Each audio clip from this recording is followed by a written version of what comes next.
It is a sad day, a very, very, very sad day uh, in Chicago, and it's been that way um, since yesterday. Those of you all who are joining, we're joined by P6 Firearms and Training instructor Marquise and Guardian Concepts instructor John. This is a sad discussion that we're going to have, but it's a very necessary one. Um, This is a sad discussion that we're going to have. I'm hearing myself in myself. So sorry. All right. Marquise is trying to share the live, and we caught some of the overfeed. That's fine. But those of you all who are watching who have police in your family, police, those who want to be police officers, those who value the community, the blue community, and even those who value the community, we just need to talk. And this is going to be a serious conversation. First off, I'm going to go on ahead and say, hey, how are you all? If you're watching on YouTube, like, share this, subscribe, all that other great social media stuff. Hey, George. Hey, Megan. What's going on, Frank? I want us to listen to the not the 911 call, but the call over the air. The call over the air. Because this is a sad. The dispatcher who handled this call did an excellent job. Let's just listen to it. Let me get to it.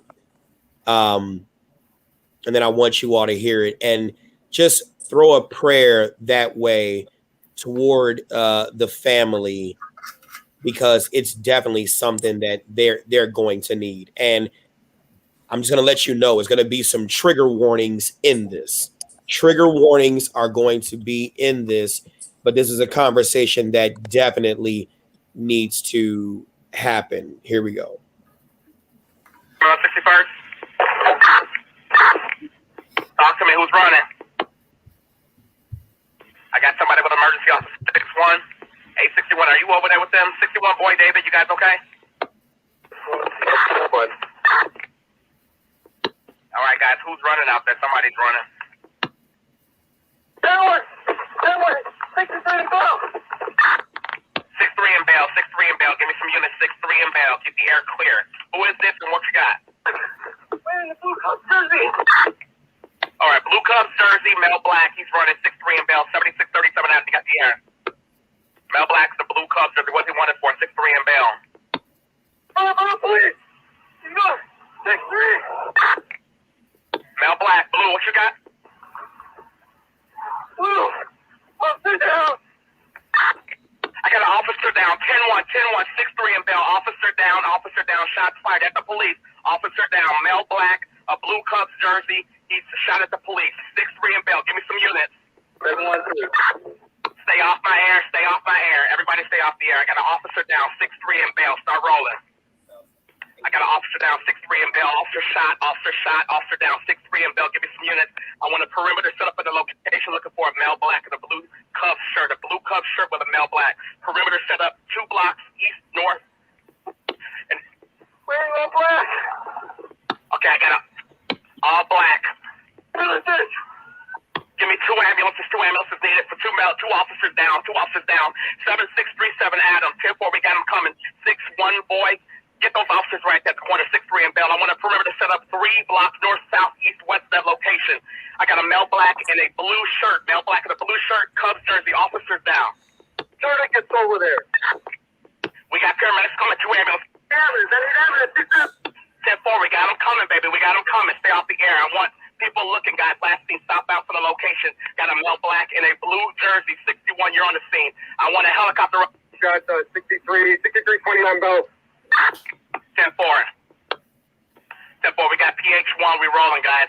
I got train tracks east of the location. Female.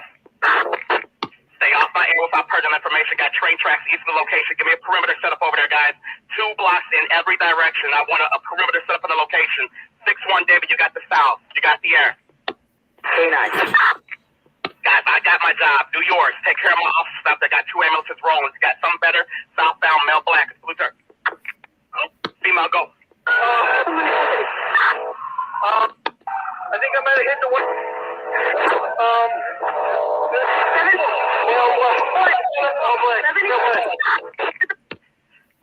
Female with the emergency, go with it.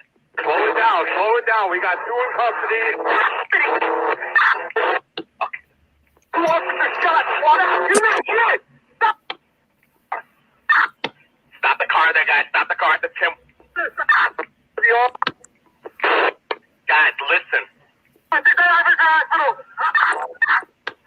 Got 2 officers down. We need a perimeter, guys. 6-3. We got 2 in custody right now. 2 in custody. I need a perimeter, guys. Start route to the hospital. Give me PH1.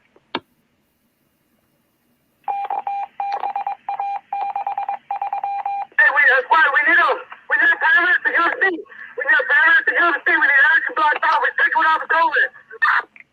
10-4. We're going to USC Hospital. USC Hospital. Set me up a perimeter to USC Hospital, guys. Give me a route.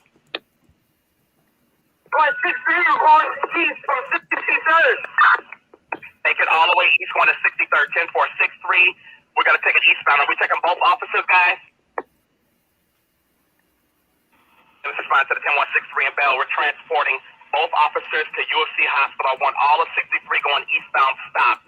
All traffic eastbound 63 stop. They got 2 officers down. We're taking to the hospital. Give me a perimeter and stop all of those streets. 7-3, we're clearing 63rd and Gale. Tell them they're clear to go. Hey, who's coming up at 6-3 and Yale? What you got? 3 and Gale, we're clearing the intersection for them. Clear the intersection 6-3 and Yale. Everyone stay out the air. Everyone stay out the air. I need a route. Who's got a route for me? Talk to me. Look, all the way to 6-3 and West End. All the way down to 6-10, damn it. Everything needs to be blocked on both sides.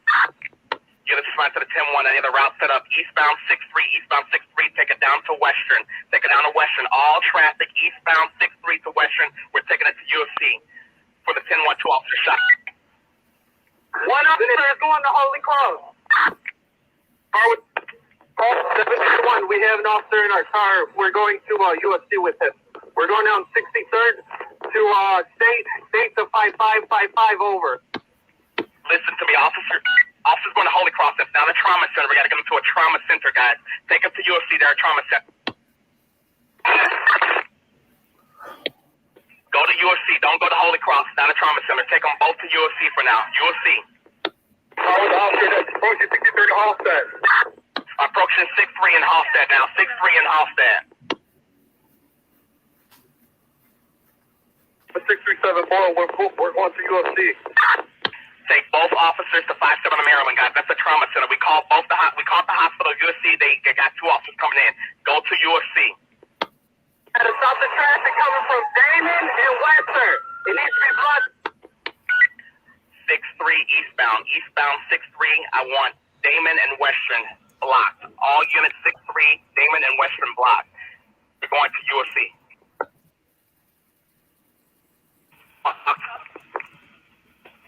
No. I got an ambulance here. Do we need them still? Listen to me, guys. Stay off the air. Whoever has the officers, you're talking. That's it. Stay off the air. Get them with the officers talk. I'll tell you what, we got the officer. We're on 5-9 right now. 10-4, 10-4. Okay, we got you, guys. Just call out the locations of where you're at. UFC is notified. Going down. Okay, 6-3 in Nashville, and now they're going to be... Coming up. Now we're going to make a right on 5-5. All right, going... You're at 5-5. Then east or west? East? They're going east on 5-5 down from Asheville. 55th Street? Yeah, 10-4. Right now. Guys, take Garfield and take it eastbound. Eastbound on Garfield. Get us to 10-1. 5 right now. Get us to the right. Get us to the 10-1. We're going to USC Hospital now, going eastbound 55th off of Western, 5-5 eastbound and Western. Block all streets. All right, you guys got the air. 731, what's the condition of Stand by. 731's the condition. That's your partner, Rap. P.O. Rap. He's with them. P.O. Rap. What's the condition of the officer in your vehicle? He's talking right now, squad. Okay, and for whoever has my other officer, what's the condition, guys? 36, he's not responsive. He's unconscious. He's looking blue from the face. I'm heading right now north on 63rd and Halsted, about 60 steps down to east to Shooting. All right, 10-4. We got him going, guys. Squad, where's that car at? Where is the car at with this officer? Squad. Okay, UFC 10-4. Both POs in one car or are they in separate cars? They're in separate cars, guys. Just stay off the air, please. Stay off the air. 10-4. Going into UFC. Very good. Open the entrance at UFC. 10-4. Opening entrance to UFC. 10-4. 736, going east on Garfield and Halsted. All right, Alpha Halsted, repeat. Get what's information Alpha Halsted? I'm on a Garfield and Union, 736 with the other officer, heading east. Eastbound, Garfield and Union, 10-4.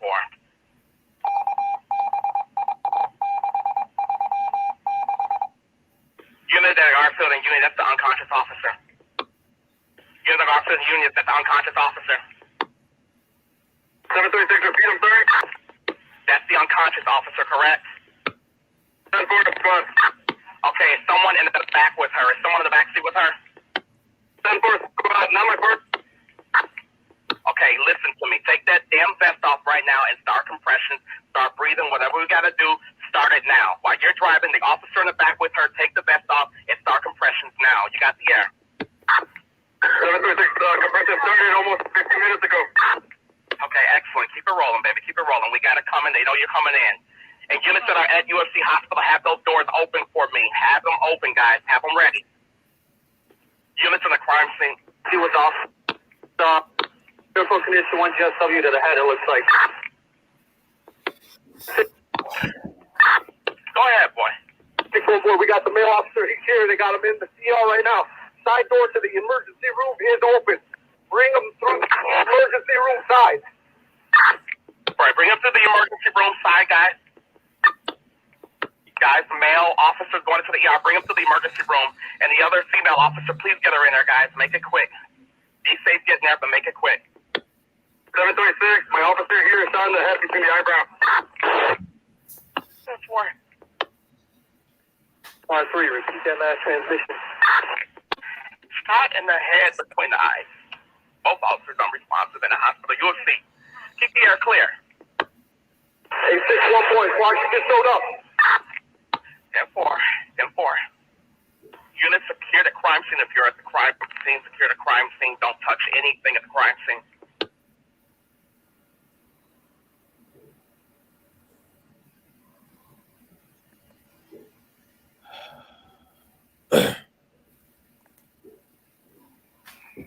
So this is tough.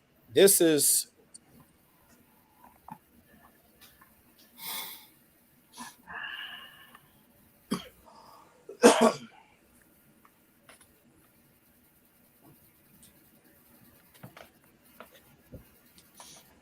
yeah, exactly what you heard is exactly what was said, that she was shot in between the eyes, in between the eyebrow. So I have something that I can't show you, but I'm going to tell you that from the information I received, I understand exactly why it happened that quickly. That is pure natural point of aim. That is pure natural point of aim of just looking at where you want to hit and bringing that firearm straight and making contact just like that. So, good deal, Marquise. Good deal. Because it is extremely emotional. First, let's start off by saying thoughts and prayers go out to the family of Chicago police officer, Ella French, that's her name. 3.5 years on the job. But the information that I wish I could show you is where these statements are about to come from. The climate of policing that exists right now, there has to be a fine line drawn between the desire to have better trained police officers and to have those small number of officers who are doing things that are not proper versus the great deal of officers that are doing things that are proper. There's got to be a fine line. And we have not had that honest conversation yet. And the thing is that if you are on the job, I'm talking to you. You got to pick a side. You got to pick a side. Crime fighter or crime reporter. You got to pick a side. Why do I say this? Because the culture of policing is what it is where we are right now. But if you're going to do the job of crime fighter, no, you ain't never got to apologize, Marquise. You all good, bro. That's showing because the reason why I don't have the visible tears because I've cried them already. I cannot tell you how many times that I know I have said it. I know Marquise has said it. I know John has said it and other folks have said it. If you are on the job and you are still out there as a sheepdog or a wolf or however you want to call it, I say it in my concealed carry classes, you don't carry that firearm for you to avoid going to jail. You don't carry that firearm to avoid going to jail. You carry that firearm to make yourself, to give yourself a greater chance of survival. The culture of police that we have right now makes it so where officers who would normally be on their game normally do stuff that may look aggressive, but is extremely necessary in surviving on the streets. The culture of policing, the mindset has caused these police officers to take more chances than they ordinarily would, especially when I was on the job. If I don't see hands, my freaking gun is out, and I don't give a damn who's recording. You're going to do what I ask you to do because I'm going home. We can talk about de-escalation later, but you must do what I ask you to do. I exercise command and control over that freaking scene. And either you're going to do what I ask you to do or someone's not going home. But that type of stuff is not popular. That type of stuff is you're doing too much. That's not the kind of policing that we want to have. When that is exactly the kind of freaking policing that needs to happen. I have always said this, those who have known me from a long time ago, that they will not get to the police directly first. They will get to the politicians, and the politicians will get to the bosses, and it will cause the police to soften up. And you got to freaking decide if you got that star, if you got that shield, you have to decide right now. If you're going to freaking go out there and do the doggone job, you don't do the job to avoid going to jail. You do the job to make sure the person on your left and your right and forward and after you or behind you, that we all go home. What I really want to show you, I swear to God, I cannot, but I can tell you, I know how and why she got shot. It is a training issue. Just like when you have a house that you're getting ready to go to, and when you're doing room clearance, and you got a fatal funnel, you don't stand in front of that freaking door. There is a vehicular fatal funnel as well. And I cannot tell you how many traffic stops I've driven by and saw people, officers, with crappy tactics. I cannot tell you that. Chicago police, I love the hell out of you. But the one thing I can tell you as a former suburban cop, some of the arrogance that comes out of 1300 West freaking Jackson Street Boulevard, whatever it's called, thinking that it can't happen to you. That arrogance gets cops killed. First of all, the academy training is just a freaking enough to get you freaking killed already. The bosses care about themselves first because people are as loyal as their freaking options. And if you think they got your freaking back, there are some that do, but there are some that are riding the political pony train to get to that bar, to get to that star, to get to that Oak Leaf cluster, and they can give a goddamn about you.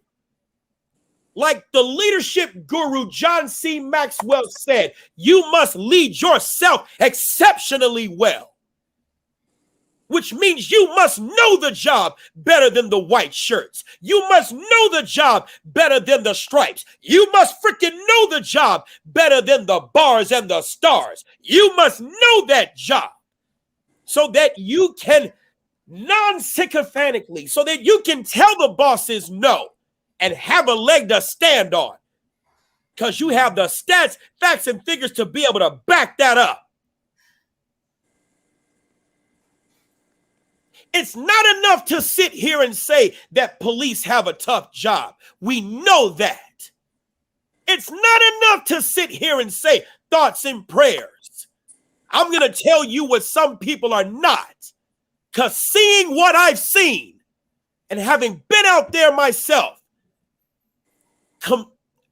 complacency, tactics, it kills.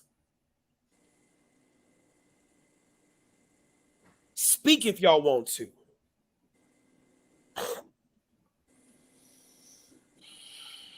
Technically, you put the nail right on the head, man.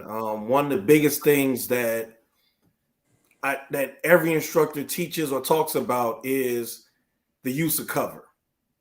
We talk about it, and it's not something that is ingrained into officers. You know, when you look at one statistic that 70% of officers are shot within 3 feet of cover. 3 feet. You know, so now take that same statistic and you want to talk about how cops need training and this, that, and the other. It's like everything always comes down to facts, figures, dollars, and cents. And you want better cops, but you don't want to give them better training. And you want them to have better training without paying for it. So it's like, so what magical spell do you weave that's going to all of a sudden make every cop the cop that you think is supposed to be doing the job you think they're supposed to be doing? Like, I wish I had my book in front of me. You know what? I'm going to go get it because it's a specific line I want to read to y'all. And it amazes me how people want to tell you what a cop's job is, but not know it themselves. So, John, might take a minute. I'm going to see if I can find that book real quick. I'm going to get this verse. Do that. Yep. So, yeah, I mean, I'm going to piggyback, obviously, off of Mike and Marquise. I mean, Mike definitely slammed the nail through the board, you know what I mean, 1,000 times over. There's no hiding that. Training is going to fall heavily. I mean, our police officers lack in on-the-job training like no tomorrow. real life tactics. They lack. Again, I know several police departments that train once, maybe twice a month, if they're lucky, because of budget. That is what we always hear. Budget, budget, budget. It seems to be the defining factor of how officers are trained, is how much money is to be spent in order to give them the proper training that they need to survive out on these streets. And it's beyond asinine. It truly is. It is beyond asinine. Officers' hands, and I'm not going to sit there. Again, we can go back and forth. Are there bad apples in the group? Sure. Yep, there sure are. There's bad apples in every profession out there. Police officers are obviously going to be highlighted more than others. That's a given. And I would say the Wolf of Wall Street, was the car stolen? Did they have warrants? Why did they shoot 2 cops over a damn traffic stop? You know, were they in fear for their lives? What happened? I will tell you this, and I'm going to play the next video too. So those of y'all think it's just going to be commentary without video, we got more video. So this ain't just going to be a commentary show. So keep it going. Share, comment. I'm reading the comments. I'm throwing it on the screen. Get more of your loved ones. Get more family members into this conversation, because I'm telling you, if you live with a police officer, you need to make sure, hey, honey, did you train for this? Did you train for that? I'm telling you, mindset means everything. Look, you got a situation you want to talk to him or her about. If they're about to get on a doggone job, look, go on ahead and wait until they come back so they can sit there and talk about it a little bit later. Here we go. I'm going to some of your comments here. They said it was a routine traffic stop. How do you expect that? Look, you said one of the suspects was on bond for murder. I didn't hear that, but that could be coming out later. Trainers, real quick. No traffic stop is ever routine until you're done with the traffic stop. Bruh, look, let me tell you something. That's plain and simple. It's said to be a routine traffic stop, but again, a police officer can't call it a routine traffic stop until the traffic stop is over with. The one-up theory. The one-up theory. I just put it in the comments. The one-up theory comes to mind. Whenever we are dealing with a traffic stop, it's always the one-up thing. The one-up, right? If you're at this level, I'm at this level to suppress anything you think about doing. I mean, you got to pick a side. You got to pick a side. Which one? Okay, I'm just looking at what you're saying. You got to pick a side. Then when we hear about, because I heard the comments that was coming out in the news media, right? And then there's what's coming out from Superintendent Brown. You know, it was a traffic stop. Then you got news reporters that were saying that the officers approached a already parked vehicle. The question that I have is, officers, do you have to do something? That's the question. Mm-hmm. Let's go to another video, because I want to go to another video where and I have it in my playlist. Let's go to another video where a officer right now is facing charges for shooting someone, crossing in between some doggone cars. Hold on. Crossing in between some cars. That's what I want us to look at. Those of you all remember this, we just talked about this just a minute ago. Crossing in between some cars. Do you have to make that arrest? Here we go. Well, a Chicago police officer faces criminal charges after an investigation into a shooting on a CTA platform last year. Dana Rebick live downtown now with the latest. Well, Chicago police officer Melvina Bogard turned herself in this morning. She appeared in bond court at noon today. She was charged with aggravated battery with a weapon and official misconduct. The FBI and U.S. Attorney's Office jumped in and been investigating this case for over a year. This is the subway stop, the CTA Red Line stop behind me, where this all unfolded more than a year ago. When we told Ariel Roman about the charges, he was elated to learn that the officers going to be hopefully held accountable.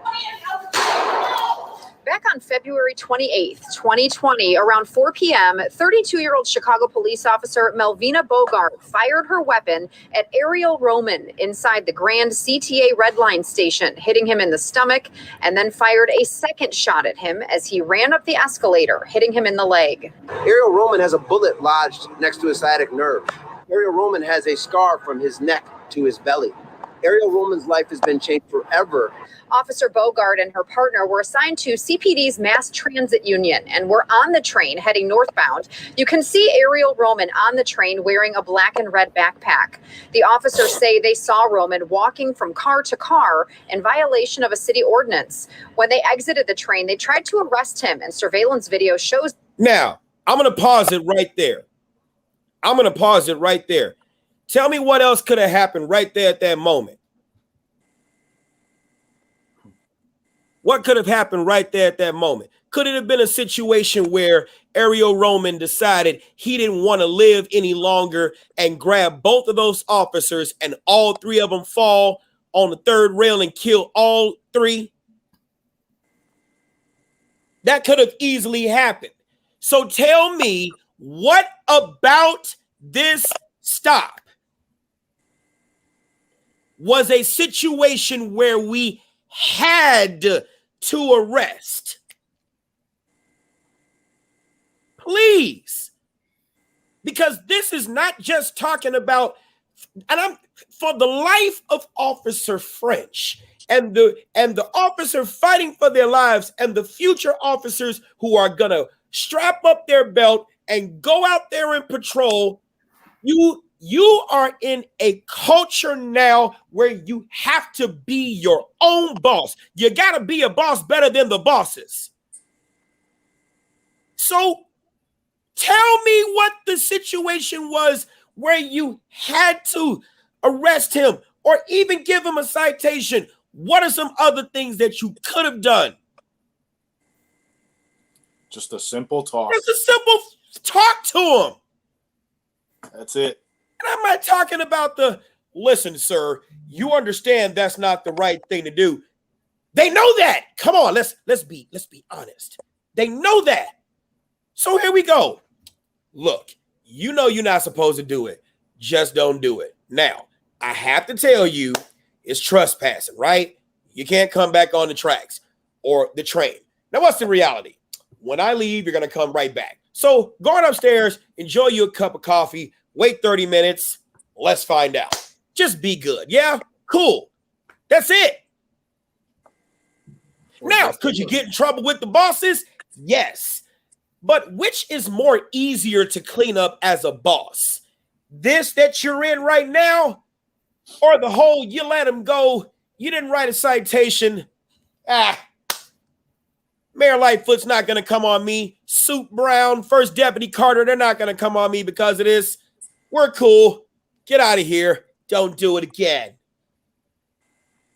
Which one is easier to clean up? I think that's self-explanatory. Oh, here we go. Here's some more comments. Or could have given him a ticket and been done with it. Or educate him that he couldn't do it. You've done it. Leave it alone. The egos and arrogance. I said this. Some officers, some persons, and we're not just going to leave this to officers. We're going to talk about bosses too in a lot of places. Some people just need to be needed. I need you to need me, so I got to do something.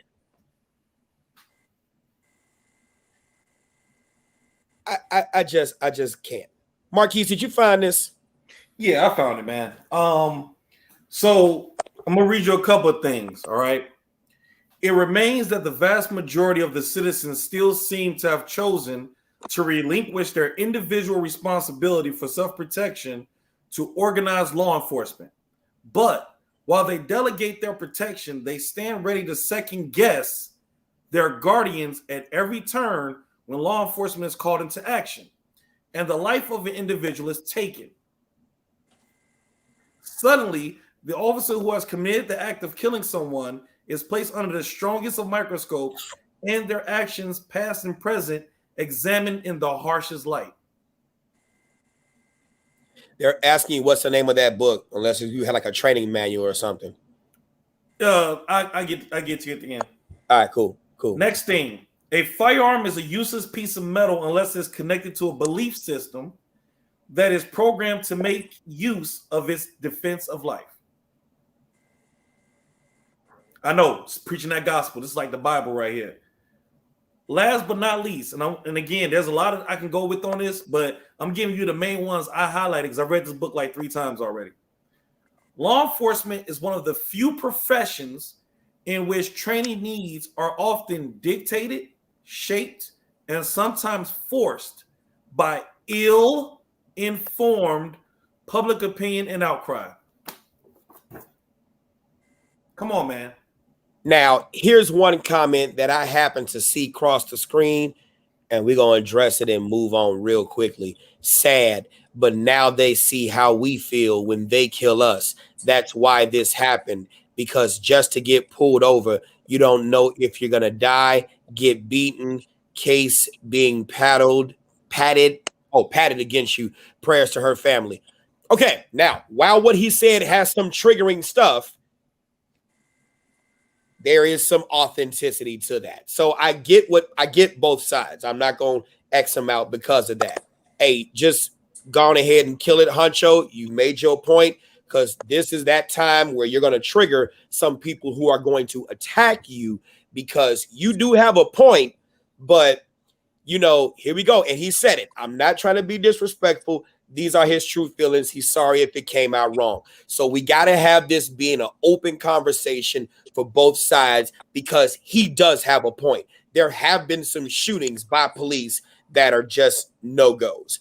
And then there have been some that have been good shoots that the black community misconstrued them as bad shoots. And that needs to be addressed too. But that's a conversation for a later time. We want to give him the space and respect that comment. So that's how we going to deal with that. You see how we deal with that? Because we could have easily did that, jump on them, attack them under the influence of emotions. But that is just like what Mayor Lightfoot said in her comments, where she was like, the real enemy is not the police, even though she's been a part of this anti-police culture for quite some time now, because it's not the political thing to do now. Now she add a statement and then misstate or says something that is totally off whack when she says the real enemy are gangs and guns. So let me get this straight.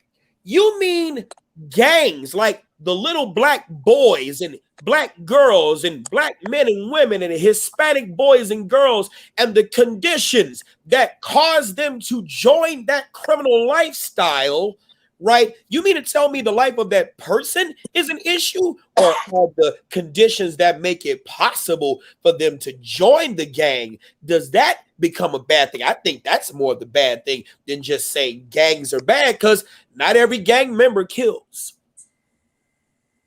Okay? Not every gang member is a bad person. The circumstances makes you join, but not for the little influence in my life, positive influence. I could have been all suited and booted trying to crip walk. I can't dance, so I couldn't do the walk. It's not going to work out for me. I would have failed and bust my shit. But I'm just saying, we got to be honest about this. So let's do this. Let's do that. Here we go. We got to be mature and agree to disagree. And then here's this. Guns don't shoot by themselves. More political talking points. Even toy guns don't shoot by themselves. They need to have some type of, physical palpitation, some physical manipulation to actually have that occur. Marquise, go. Yeah, because come on now. This is one of the biggest problems I always have whenever there's an issue.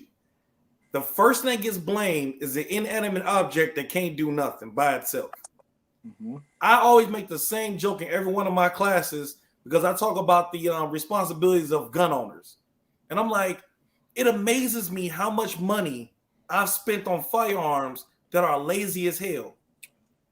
I got so many firearms that don't load themselves, don't get up and shoot nobody, don't reload themselves, don't even put their own magazines in. I have the laziest damn guns in captivity.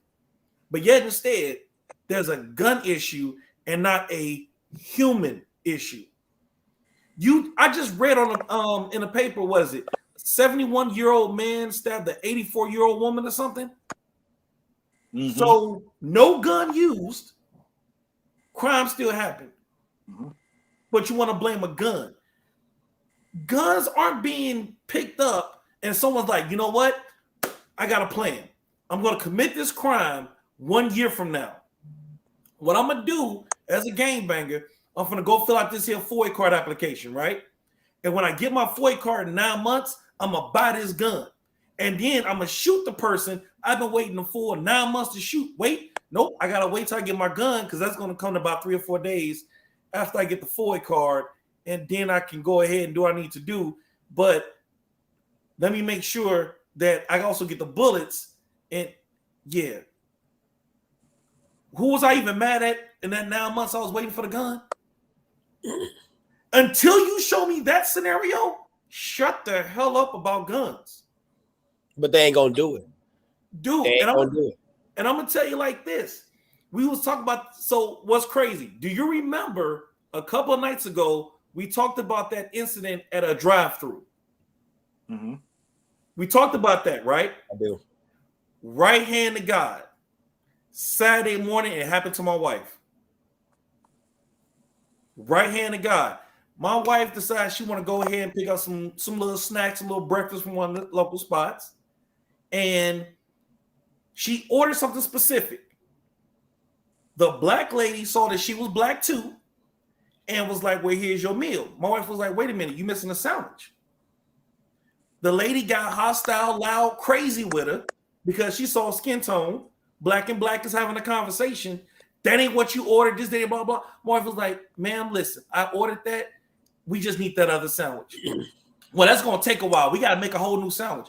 Okay, well, ma'am, can you take this food back and remake my order or give me my money back? I ain't going to do all that. Dude went completely off. My wife was like, okay, well, listen, I'm not going to move from this spot until we get our food like we originally ordered or our money back. Sister called the cops on my wife. Remember, Black Lives Matter. A sister called the cops on my wife, and the cops showed up. I'm on the phone with my wife the whole time this is going on. I'm getting dressed. Like, oh, wait a minute. She's going to call the cops. Let me throw on my clothes. Let me get ready to go up to the Burger King. Drop the dime. So it's Burger King. Went up there. The cops, I'm listening to the cops. The cops are like, well, man, we're going to go inside and we're going to handle this for you. Do you mind pulling up? Okay. They went inside. They went to go handle it. I rolled up and one cop looked at me and I was like, no. I'm not here for that. I'm here to shake your hand. I said, because I heard everything you said to my wife. So we good. I'm not here to argue with a woman behind the counter.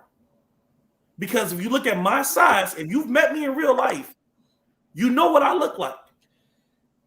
Boy. So for me to go argue with a woman looks like what? So the cops looked and I'm like, sir, and I'm like, no. I'm not here for that. I'm here to shake your hand. I heard everything. Thank you for taking care of my wife. They escorted her in. She ended up getting a free meal. And the young lady, I'm going to call her a young lady, ended up having to give away a free meal to my wife and a free meal to the car behind my wife because she wanted to call the cops when you just saw what happened in Dalton. Speaking of which, we're going to run that video too, because I want somebody to tell me where the exigency was in that scenario. Breaking news, newly where the exigency was in that scenario where we just had to. Here's another officer who is in the hospital, another who's out of the hospital. Let's play the video and then we're going to talk about it. And Sarita even said, wow, that could have been a deadly outcome for your wife. Yes, size tends to send a message upon arrival. Let's play this video and then we're definitely going to talk about it. Those of you all who are not familiar, this is the video of the Dalton, Illinois police involved shooting, a fatal encounter with Dalton officers. Okay, they're responding to the call of an irate customer outside of one of the restaurants in the village of Dalton, Illinois. Here we go. Release video show a fatal encounter between a female driver and Dalton police. Before it was all over, shots were fired, an officer was dragged, and the vehicle crashed into a store. There's your video today. Good afternoon to you. I'm Lourdes Duarte. And I'm Ben Bradley. 2 officers were injured. The driver was killed. Now, this all started with an argument at a restaurant drive-thru last week. WGN's Julian Cruz is live in Dalton with more on that stunning video. Julian. Well, Lourdes, we've got some new developments. Family of the late Alexis Wilson and their lawyers scheduled to hold a press conference here in about a half an hour, demanding that Dalton police release the full, unedited, raw versions of the surveillance cameras and body camera video. Dalton police releasing a condensed version of those videos earlier today. The vehicle is being used as a weapon.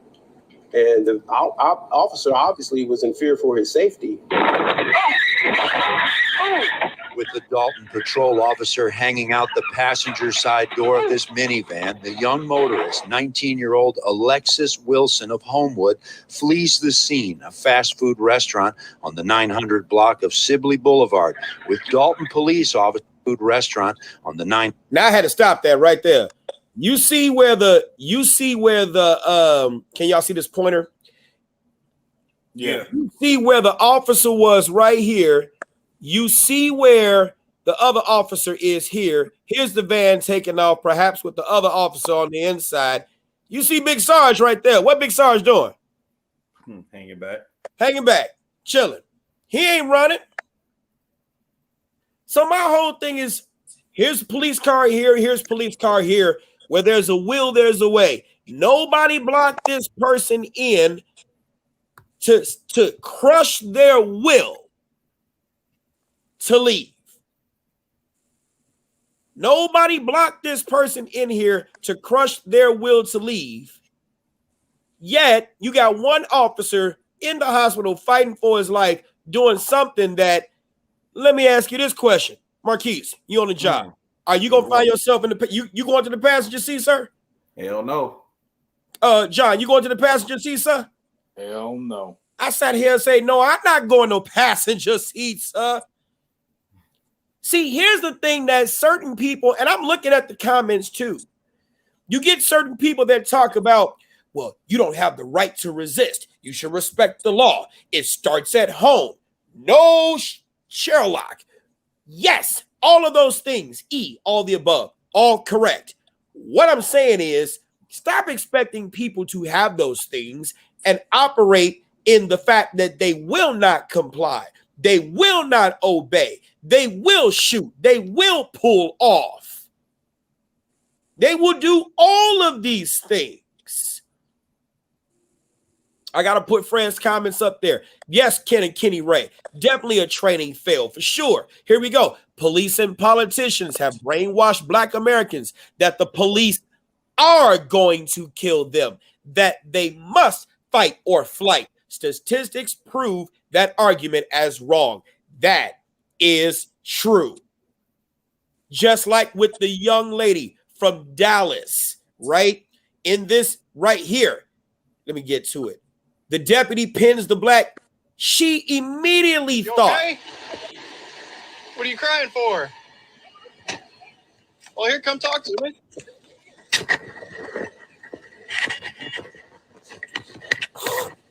What's wrong? How come you're crying? You're barefoot. I'm just trying to cry. Where do you live at? What's your address? 55, so I'm not rambling and rustic with that female. Just slow down and talk to me. Okay. Okay. You're not in trouble, but you gotta stay right here, okay? You can't go walking off, okay? You gotta stay right here, okay? Okay, why are you hurting me? I'm not hurting you. Can I call my mom? How old are you? I'm 18. You're 18? Where's your mom live? Can I call her? I don't want you to hurt You can't me. walk off. I'm not going to hurt you, okay? But you can't I walk don't off like that, okay? I don't want you to hurt me. I'm not going to hurt you, okay? Okay, I'm here can I to get make in the sure you're okay. You can get in the grass. It's fine. So we got a call that you were jumping out in front of cars, so I can't let you go walking off on me now, okay? Out in front of cars, so I can't. It's fine. So we got a call that you were jumping out in front of cars, so I can't let you go. So we got a call that you were jumping out in front of cars, so I can't let you go walking off on me now, okay? Now he had talked to her very nicely. Talked to her very nicely. Very nicely. We got a call, and those of you all who don't know what this video is, this is the video that precedes the viral video of the officer straddling the black little girl and being made to seem like the evil person when they were called to respond to her trying to kill herself. And so then I ask you, well, what if anything should he have done? Now, nonviolent crisis intervention instructor, the holds that he used were correct.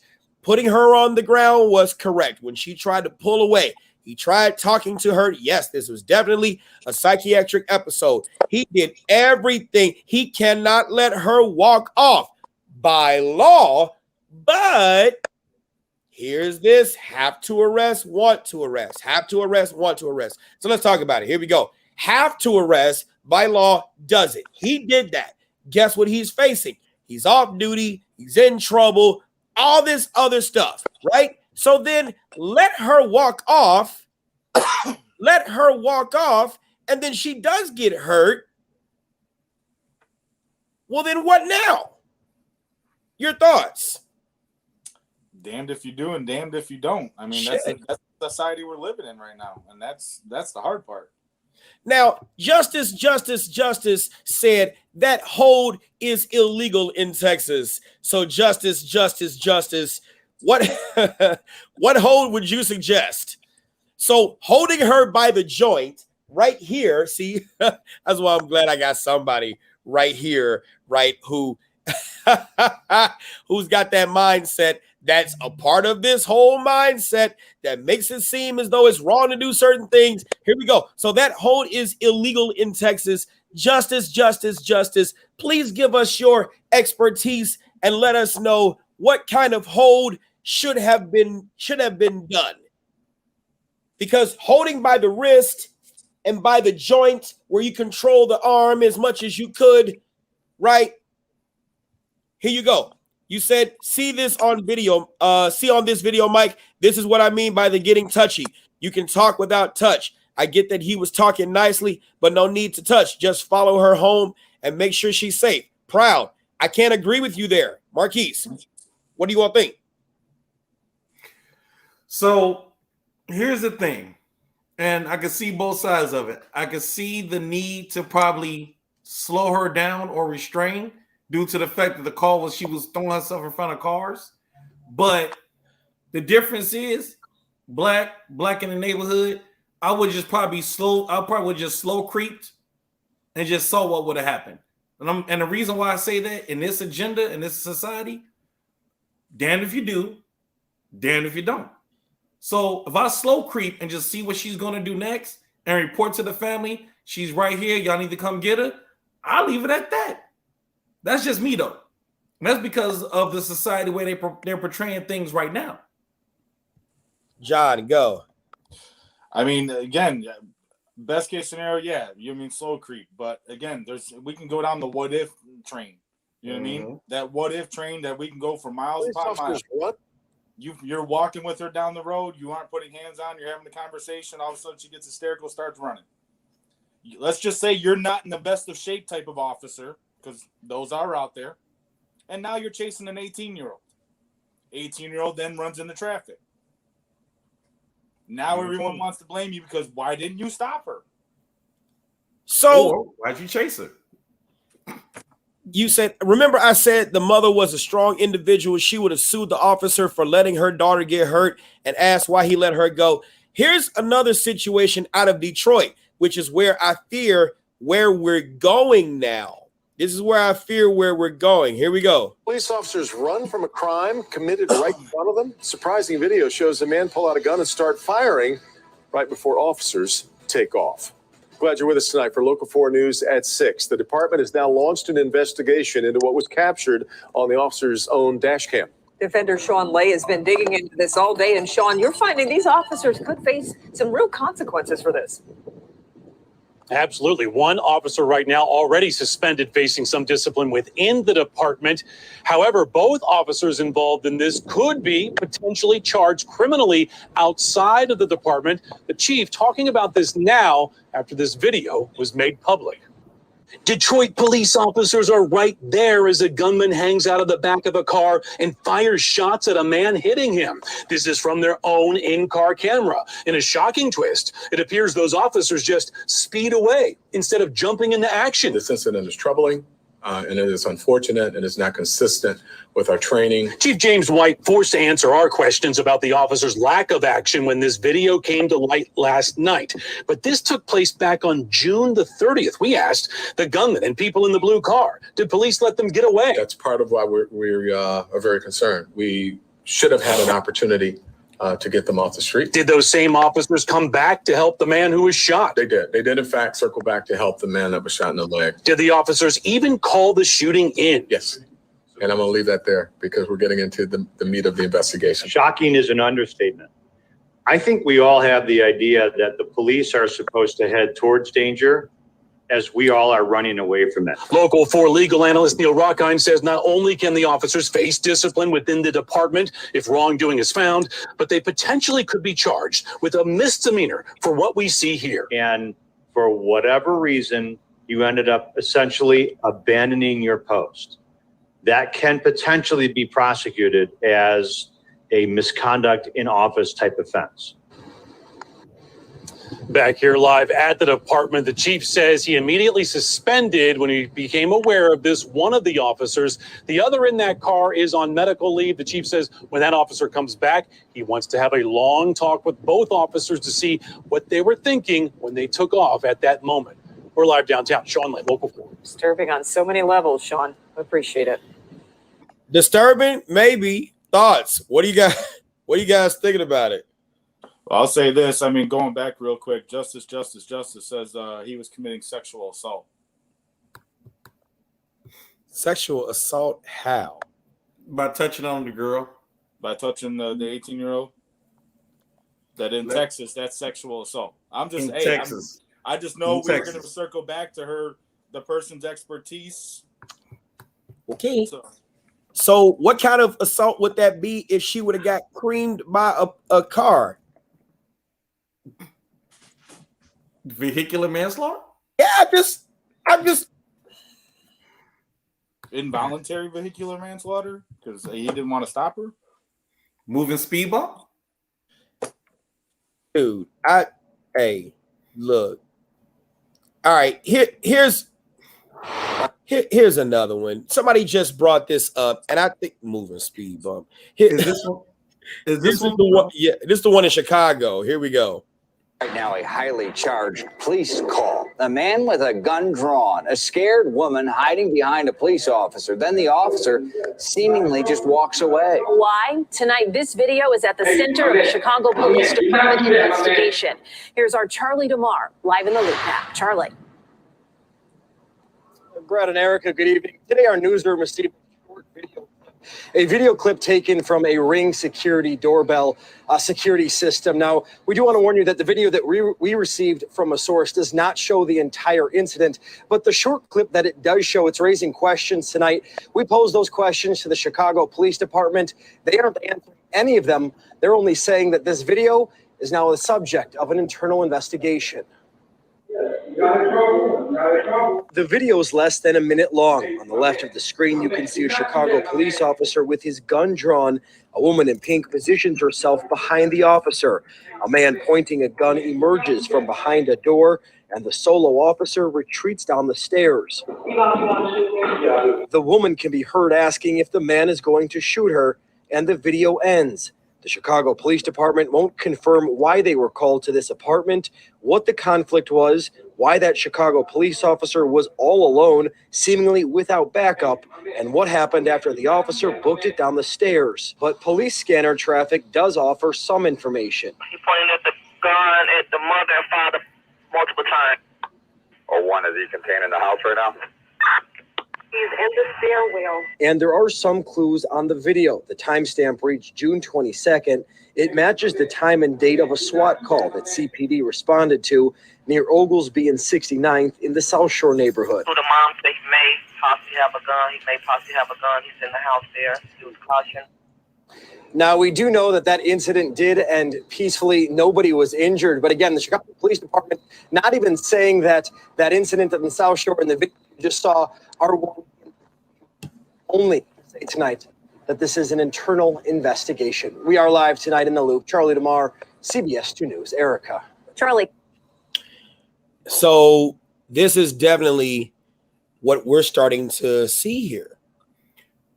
Go ahead. So, real quick, Bowers versus DeVito, 1982.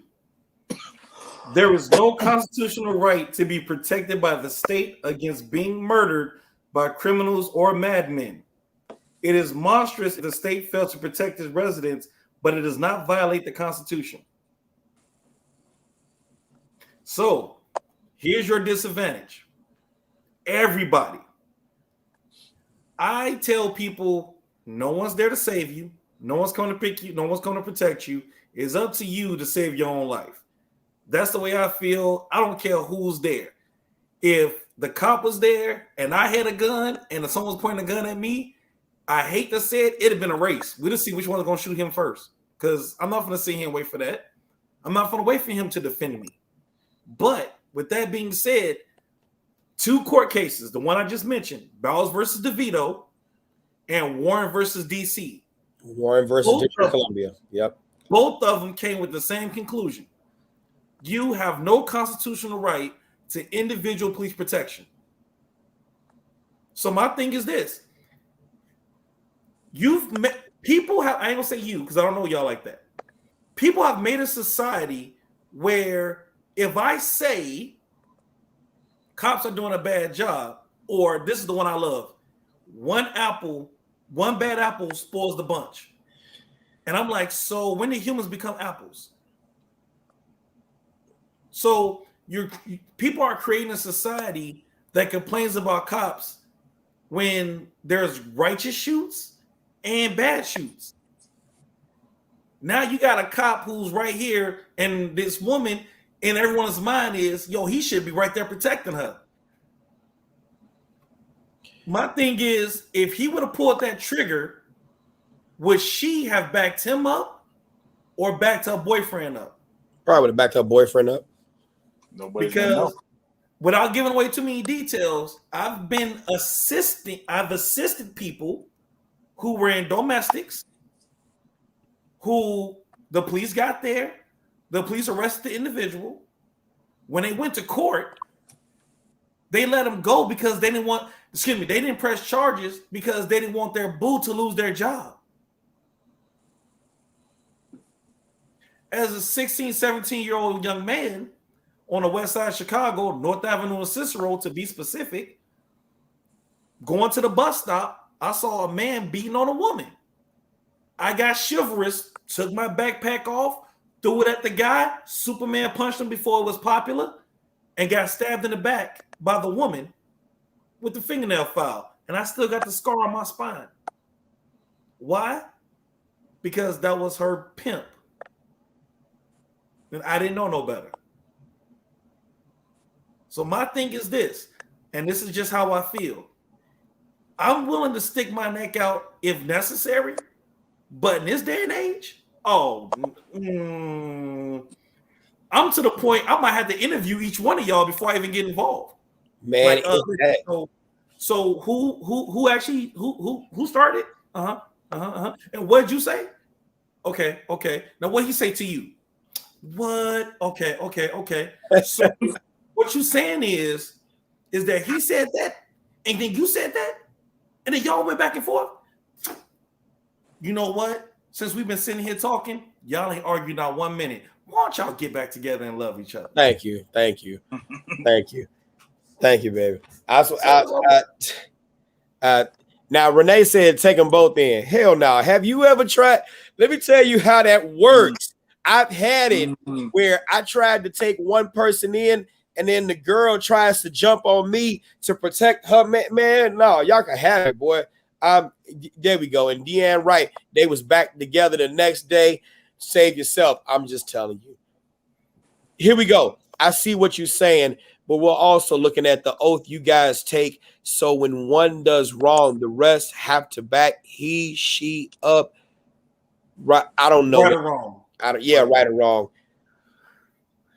Huncho, man, thick pen. I get the angle you coming from, but there's some stuff that you're not saying because you don't have that life where you actually have to bring about a resolution to issues that other adults can't solve themselves.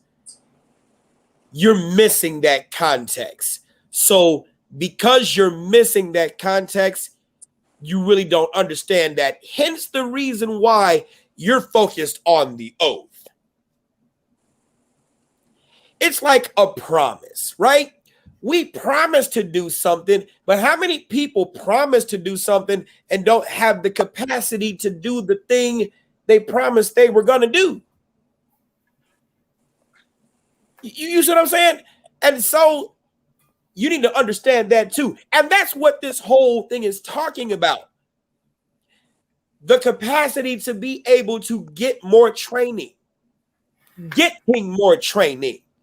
Can't tell you how many times I've heard Marquise and John and myself and other instructors like or better than us say, get trained, spend the money.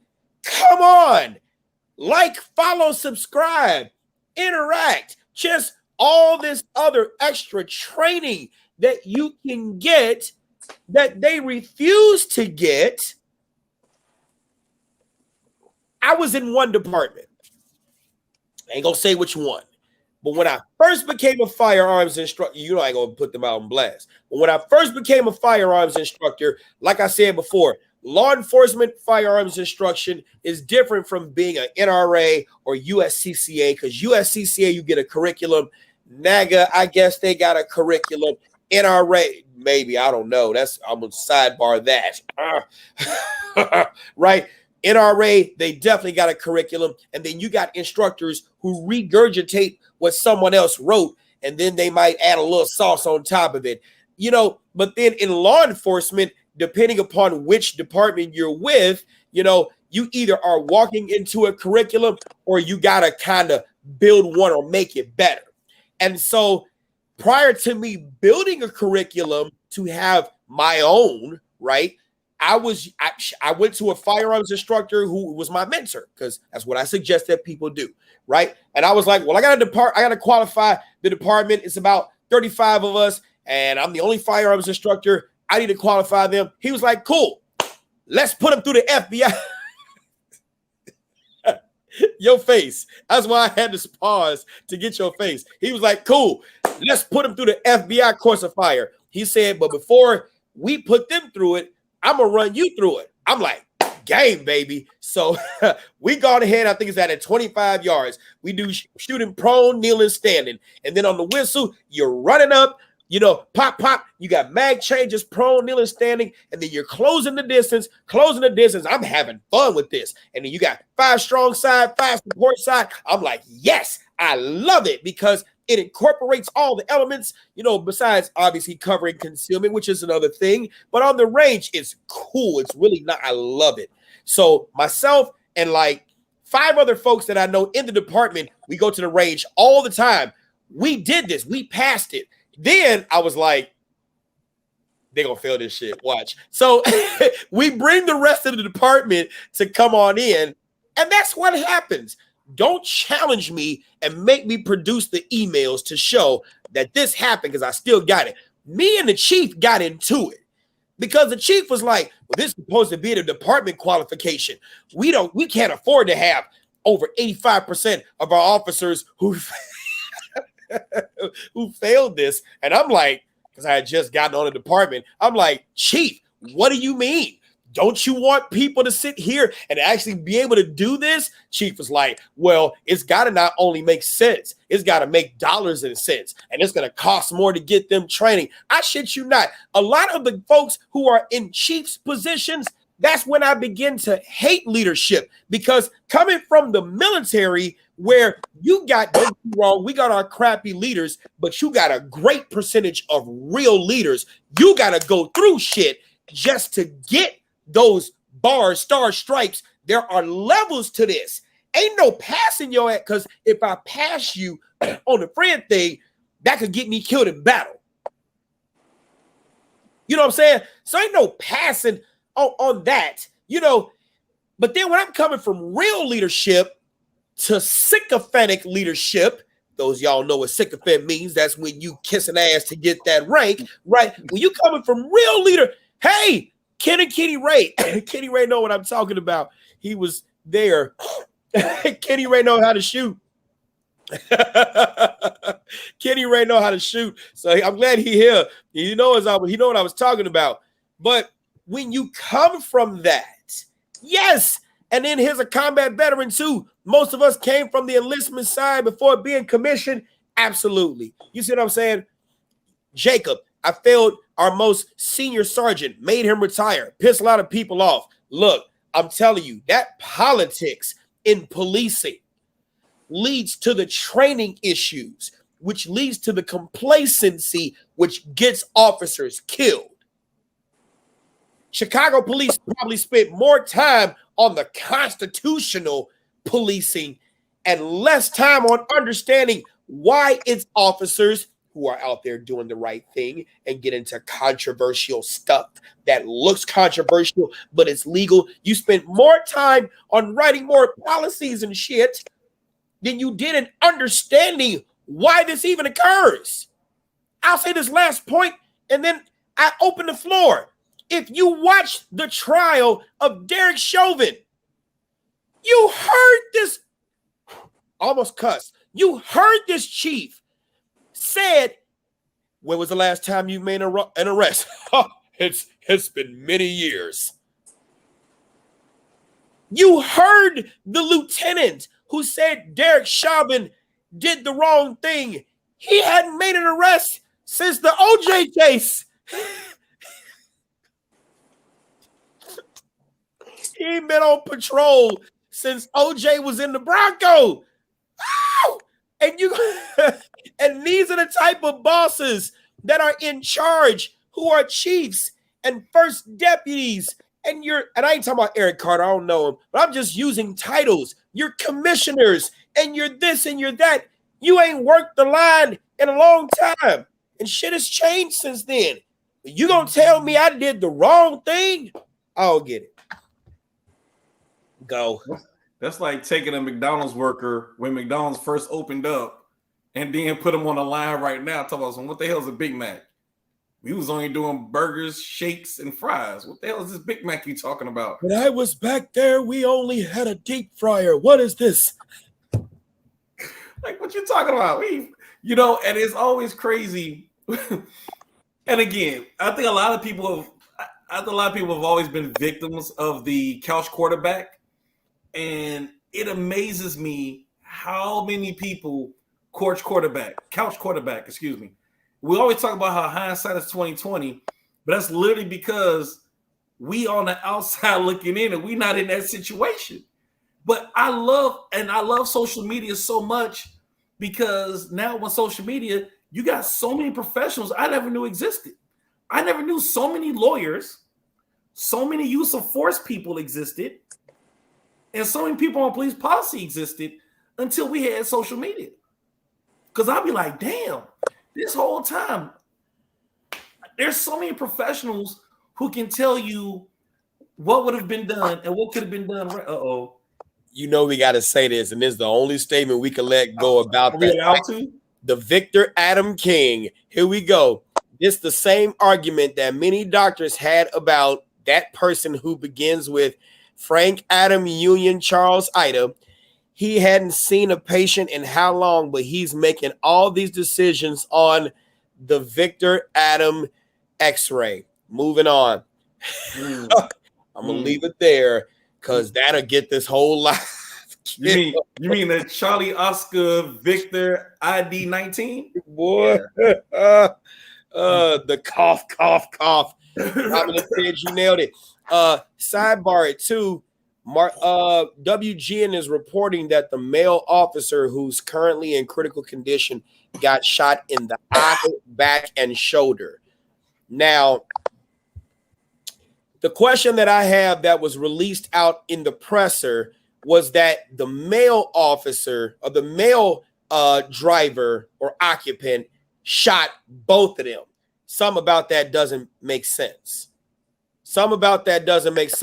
Because according to what I saw, not gonna say what I saw, you got one officer on one side, other officer on the other side. Yeah. I pop. How? On the first shot, pop, somebody should have moved. So some that's why the investigation is very important. But I will say this. Yes, Sarita, I think it was a passenger. Because of what I seen, French was on the passenger side.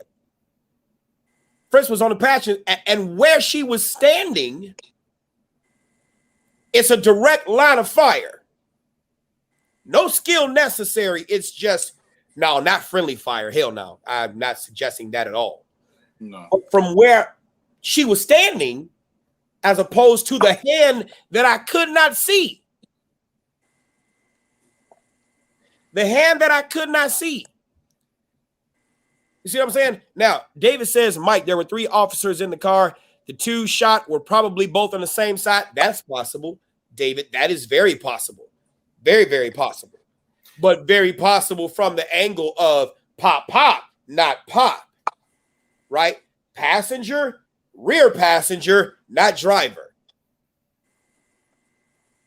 I can see that. Because I don't see, and you're talking about somebody who's been on the streets, who's been you know what I'm saying? We do that. You know what I'm saying? Driver, one person right here, but I see 2 on the passenger side. So if French was passenger up front and the other officer who hadn't been named yet was right here on the same side, I could see pop, not pop. And then this officer freaking out, rightfully so, which is the 9-1, which is the 10-1 call we heard over the air. I get it, Blaze. I'm just telling you from intel I've received, right? And so that is the impetus upon which I am talking about in this video, tactics. Tactics. See, some people complain, why do the perfect segue? Thank you, guys. This is the perfect segue for Pennsylvania versus Mims and Maryland versus Wilson. Pennsylvania versus Mims. Regardless of the reason for the traffic stop, right? Regardless of the reason for the traffic stop, Pennsylvania versus Mims, United States Supreme Court, the officer has the right to cause everyone to exit the vehicle for officer safety. Well, what about me? I ain't the driver. I wasn't the one pulled over. You know my moves because you know who made the argument and shit, right? This ain't got nothing to do with me. I ain't driving. Well, Maryland versus Wilson extended the Pennsylvania versus Mims decision to include the passengers. You got 3 officers, you got 3 subjects. Here's the thought. And this is professional quarterbacking too.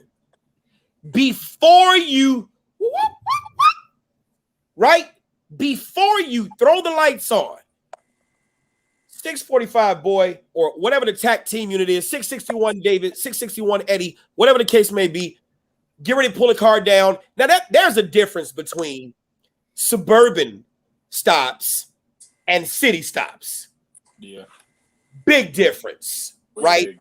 City stops, you don't hear them calling it down until they already pull the car over.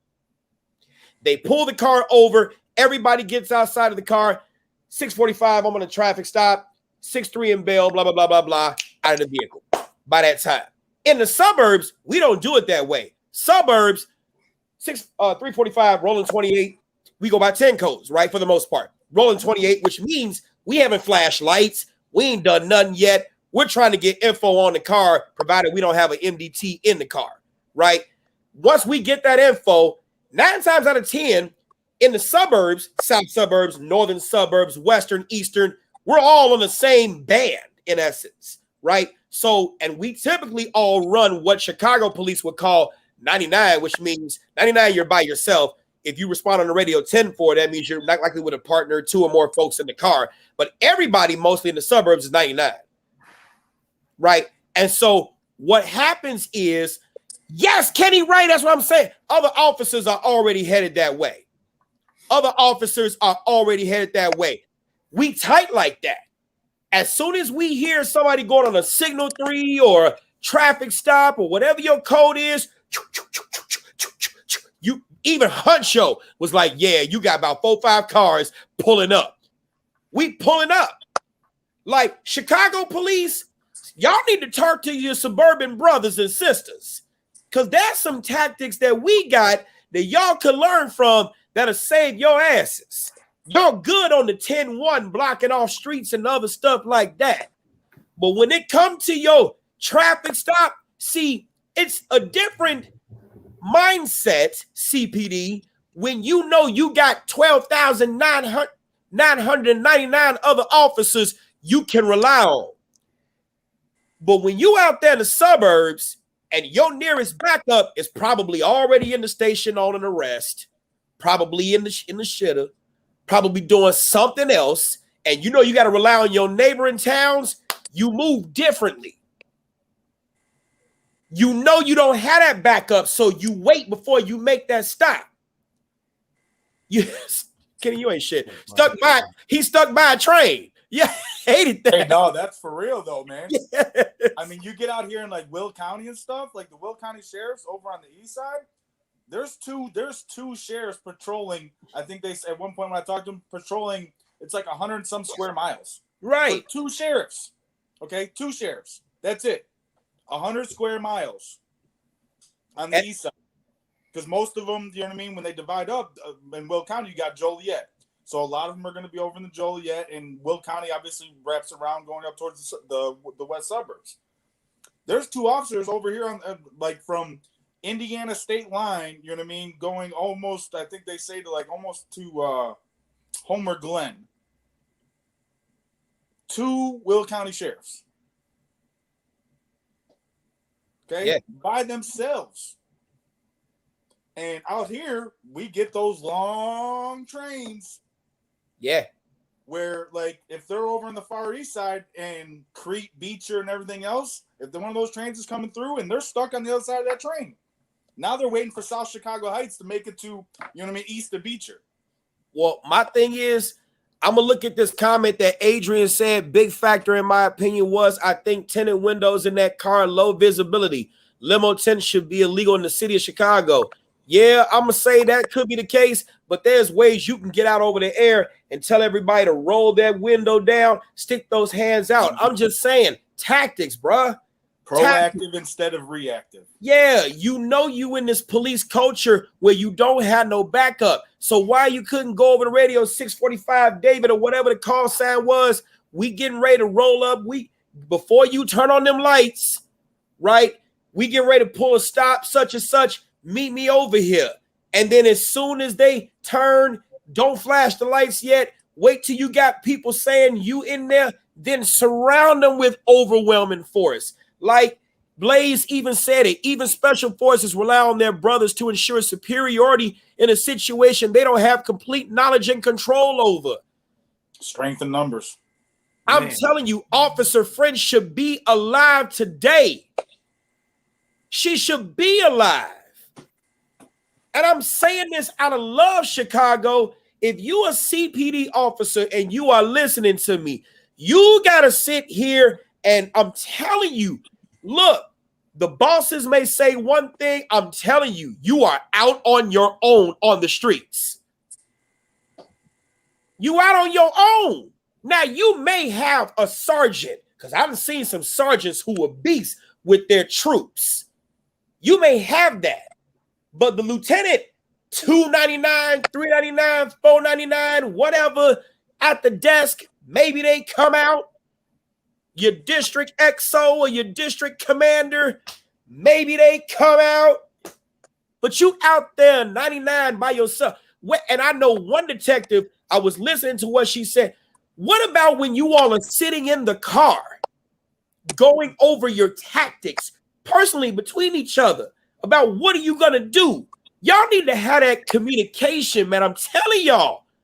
Who's going to be contact? Who's going to be cover? If I say the number, whatever, y'all need to have your own communication.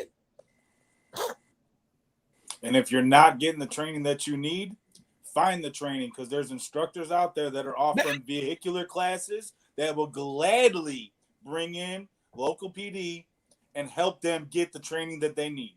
Yes. Work together as a partnership. Go out to the range, get the training you need. If you're not getting that department, you got to do it. Rob just hit it on the Mutterfucking head. We talked about it. He said it, CPD and state troopers' egos get them injured and killed. Too many stand in the window instead of being staggered on traffic stops. And I hate to say it, Rob, when that stuff come out, you're going to find out that that was that thing. There is a thing such as the window fatal funnel. Like, that's why that door jam is very important. You have to look at the physical ability to actually launch an attack. You don't stand right there in fucking front. This, because if I could see you and I have direct line of sight, it's nothing but finding that time, pop, and it's, you cannot react faster than I can act, because especially when you're talking to me, because the brain doesn't work that way. It works off of stimulus response. And the whole thing is that, and this is something I've just noticed on a regular basis. For some reason, good guys train on the negative. Some people train, let me phrase that. Certain good guys train by the negative. They train behind the 8 ball. They train when the gun is already pointed. They're not training to see what's going on and to evaluate it before they even get and see the whole picture. You know, it's amazing. Like, even when you teach classes and people are like, well, what if a person gets me in a headlock? Okay, let's figure this out. How did you get in that position in the first place? Well, what if I'm sleeping in my bed and I wake up and someone's over me? What does your alarm system look like? What do your doors look like? Why are your doors unlocked? Were your windows locked? Let's talk about how we got to this point. And I can tell you now, how most people get to this point is a lack of training, and in my personal opinion, disbelief. And when I say disbelief, it means for me that you don't believe it can happen to you. One of the number one reasons why a lot of people get shot in active threats, they're not active shooters. Me and Mike and John are active shooters. We actively go to the range and go shoot. So active threats is what they're really called. Let's not go there. The same thing about the assault rifle. Anyway, so I digress. When you look at that one concept of understanding where people are talking about, man, I didn't think it was a gunshot. I didn't believe, it didn't sound like it was a gunshot. When you hear that in literally almost every case of an active threat, and I'm tired of hearing it personally, I didn't think it was a gunshot. I didn't think it was a gunshot. Why didn't you think it was a gunshot? Oh, well, it sounded like it was a 22. Pause. Is a 22 not a gun? 22 is definitely a gun. So you thought you heard a gun that sounded like a 22. You heard a gunshot. But you're not saying, yeah, I didn't see it coming. Yes, you did, because your report was, I thought I heard a gunshot, but didn't believe that it was because it sounded small. Right. So literally, people get hurt on disbelief, which means it can't happen to me. Right. And people play on the negative, not training for the positive. And yes, law enforcement is just as guilty of this shit. Yes. I would believe, in my opinion, probably a little bit more guilty, because if you look at one aspect based on just law in general, touching a uniformed cop is aggravated assault. Just touching them. So that means I'm at this traffic stop and I'm like, hey man, listen, let me talk to you. Ooh, that's technically aggravated assault because they're literally walking around with the Batman utility belt. And ain't no telling what you're going to do because your hand is touching. But with that same philosophy, it's like, well, let me make sure I understand something. How did we get to this point? And no one it's called persuasion. And I teach this for de-escalation classes. What is your persuasion techniques before you need to get to your persuasion techniques? Like Mike said, while we not in the car, hey, bro, listen, this is what we're going to do. I just called it in. The plates are hot. I'm feeling like we need to get some more squads out here. We need to get some more cars out here. All right. I'm going to get some. I'm going to hold them here for a second. We're not going to get out the car. We don't need to get out the car because I called it in. They saw the flashing lights. They know not to run. Let me get some squads to roll up. And we're going to sit here and we're going to talk to them to the PA for a minute. But that can pose a problem too. That could pose a problem because you're literally sitting in a coffin because you have no method of egress. You can't react faster than the bullet that's going to come through that window. That's why I'm telling people, like, when I used to, that's why I love having been from the suburbs and learning those tactics because I'm already having units behind me approach from different angles. And as soon as we get there, then we light them up.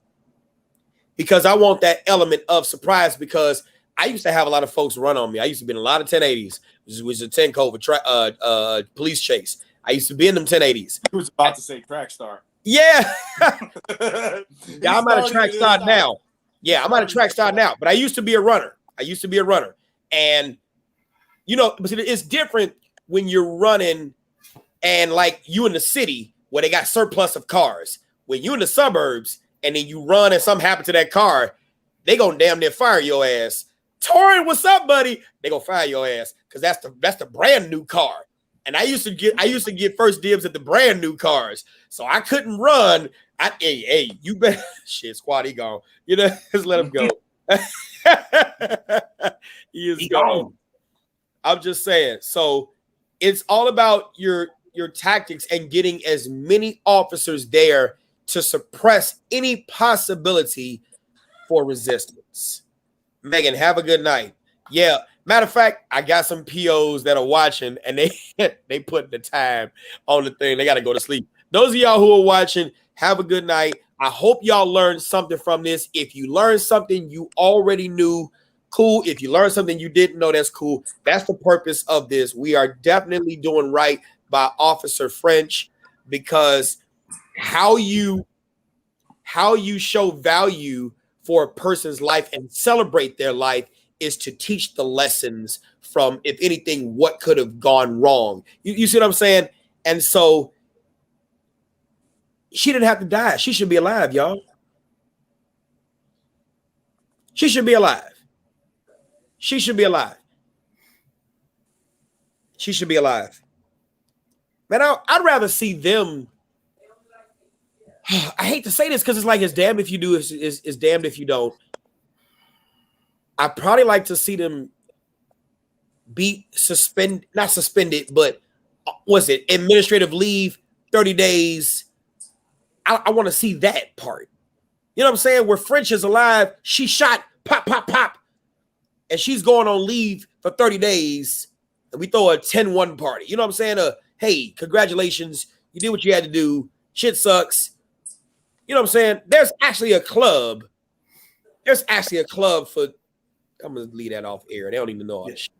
They don't even know all the shit. I'm just saying, right? You said, I only got pieces of the story. Can you fill me in? We're talking about the officer that got shot in Chicago, shot and killed in Chicago, and the other one holding on for dear life. The tactics that we deploy in the suburbs, the city could learn from. See, when you used to having so many people and it's ingrained in your mind that 1300 West Jackson, that we 13,000 are a band of brothers. That's not true, Rob. That's not true. That's not true at all. She didn't just get off maternity leave. She has no kids. And her brother confirmed that. So that's not true. That's what the media is. Misinformation. Right, it's misinformation. But when you got 12,999 folks, you a part of a band of brothers, and it's all of y'all. Where if you out in a south suburb and it's like only 29 of y'all, and it's only 4 of you on duty with the sarge, and you know this sergeant is lazy as hell, he don't do shit, and he's doing a job for the chief and stuff like that. And then you know you got one officer, they friends with the chief. So it's really 2 of you and not 4 of you. You do things differently. You break contact quickly. If it seems like it's going to get froggy, there have been times on a traffic stop that I sat here and saw somebody speeding, pull them down, chase after them. And as soon as I get them over and I get the information on the MDT that the 27 is attached and is valid, the driver's license is valid, and the plate is clear, I flipped off the lights and kept going. Well, what if they had a warrant? What if that was the stop that I was going to die that day? Mike, I sent you a video in a private chat. Yeah. Let me grab it. Because I'm glad that actually was that was a segue right there. Then I'm going to go ahead and pull it back off of it. See, put this here. See where you at. Oh, cool. Yeah. Let me go ahead and put how many minutes? Oh, yeah, we got time for sure. All right, let's go ahead and share this. Let's watch this. Bam. Boy, I love this StreamYard stuff. Shouts out to StreamYard.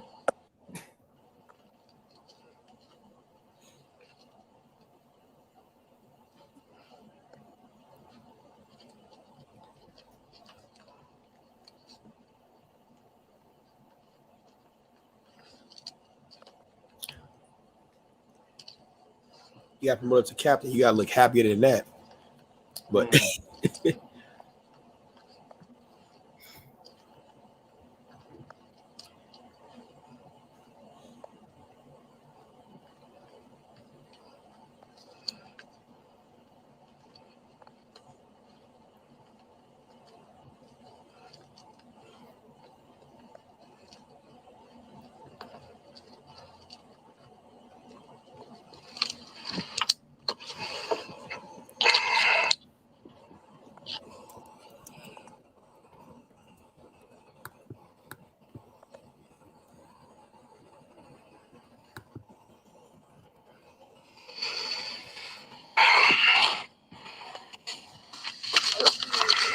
oh, that's that site. Oh shit. I hate where this is going already.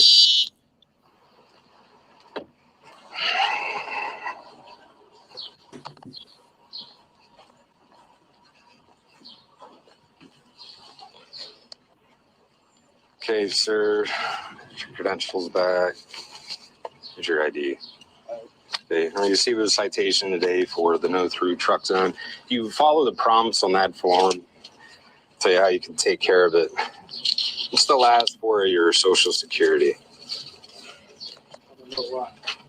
You don't know it? Okay. You have a number you could be reached at? No? Okay. Okay, you are receiving a summons today for criminal mischief. I will need a signature at the bottom here. It's just acknowledgement. It's not an admission of guilt, just acknowledgement of receipt. Okay.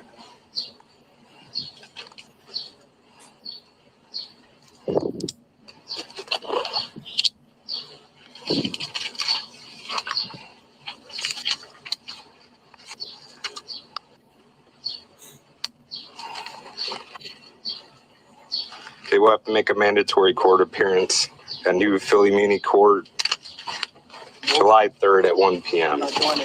Okay. Oh! God! God! 1 p.m.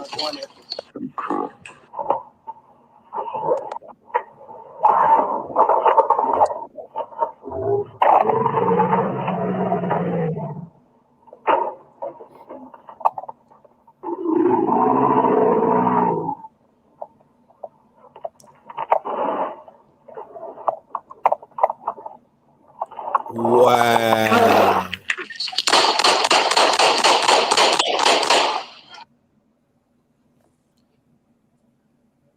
Whew.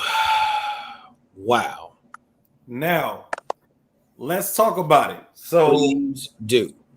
So, I was listening to one of the people who brought up the fact of, cops out here killing us and everything else. And I feel you on certain things. I feel you on that, right? Where I get really agitated is that if you actually look at the statistic, cops are actually responsible for 0.3% of death in America. 0.3%. You're talking about a cop who did nothing but he wrote a ticket. Was he or was he not respectful to the man in the truck? Very. So his tone was appropriate. Okay.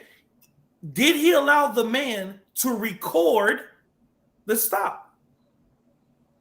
He also allowed the man to sit high in a truck, which, in my opinion, puts him is a hell no. Yeah, no, you the Spanish, hell no. You not, hell no. You ain't doing that. So he allowed my man to relax in his seat. He's talked very respectfully. Sir, here's a summons, this and that. Oh, no, sir. You signing is not an admission of guilt. It's just saying that you received this summons. Now, your court date, oh, no, I ain't going to court. Now, fight cues. What was the first fight cue that anyone saw in that video? First of all, just a fight cue. Just a fight cue. What was the first fight cue you saw? He started putting shit down. He started clearing his hands. He stopped recording. Yeah, he started clearing his hands. Once you start recording, I'm gonna take a couple steps back. What you turning around for, bro? I done closed that fucking door on his ass. Man, I'm telling you, I used to be a little ass. Torin, though. I used to be a little asshole when I was out on the streets. I'll slam a door on your ass in a minute. I'll give a shit. Soon as you say, what the fuck, what you doing? Right. Smack that shit out your hand. Fuck. So, and it makes me upset because there's so many of these videos out there. And like I said, 0.3%. Now, if you want to take a real statistic and check some things out, a person has 0.3 seconds to see and identify a threat. 0.3 seconds to identify a threat. Now, holstered, you're looking at an average 1.5 second draw. So you're looking at, I'm going to give you a 0.2 seconds. I'm going to give you a 0.2 seconds. So you got 2 seconds to identify a threat, draw, and either A, give commands, or B, start firing. Now, I saw someone mention the words, show me your hands. I'm going to tell you like this. I don't teach people show me your hands. I teach don't move and then slowly do my next steps.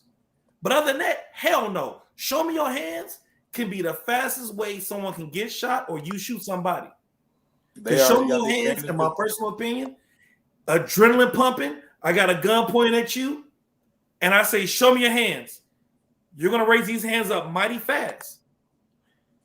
And you're gonna do what? I did that. I'm gonna show you that. Keep going. Oh, I got a video for that too. I got an officer involved shooting where the cop kept screaming the words, show me your hands, show me your hands, show me your hands, while pointing a taser at a person wearing a Carhartt, a winter coat.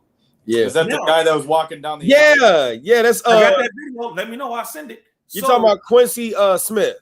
That might be the one. I got the video. I'll send it. Don't start this. So now when you look at the video, and those of you who are taser users know one thing: winter coats and tasers don't mix. Right. I will say this, and I'm gonna leave it at that. If you have a taser and a person has a winter coat, you point 90. For those who don't know what that means, and I'm aiming for legs so that it hits both legs, because I can't get nothing with the coat. That's a secret. Shh, don't tell nobody it's recorded. So now, I know, right? Yeah. So when you look at these videos, man, I'm like, dude, there's a lot of training that has not been given, and it's scary to believe that you don't know this stuff. You chase this dude down. Show me your hands. Show me your hands. Show me your hands. Show me your hands. Show me your hands. Show me your hands. Show me your hands. Show me your hands. Show me your hands. Show me your hands. Show me your hands. Show me your hands. Show me your hands. Show me your hands. Keep showing me your hands. Show me your hands. Do you realize repetitive is actually what agitates the person more? Watch this, Marquise. Uh-oh.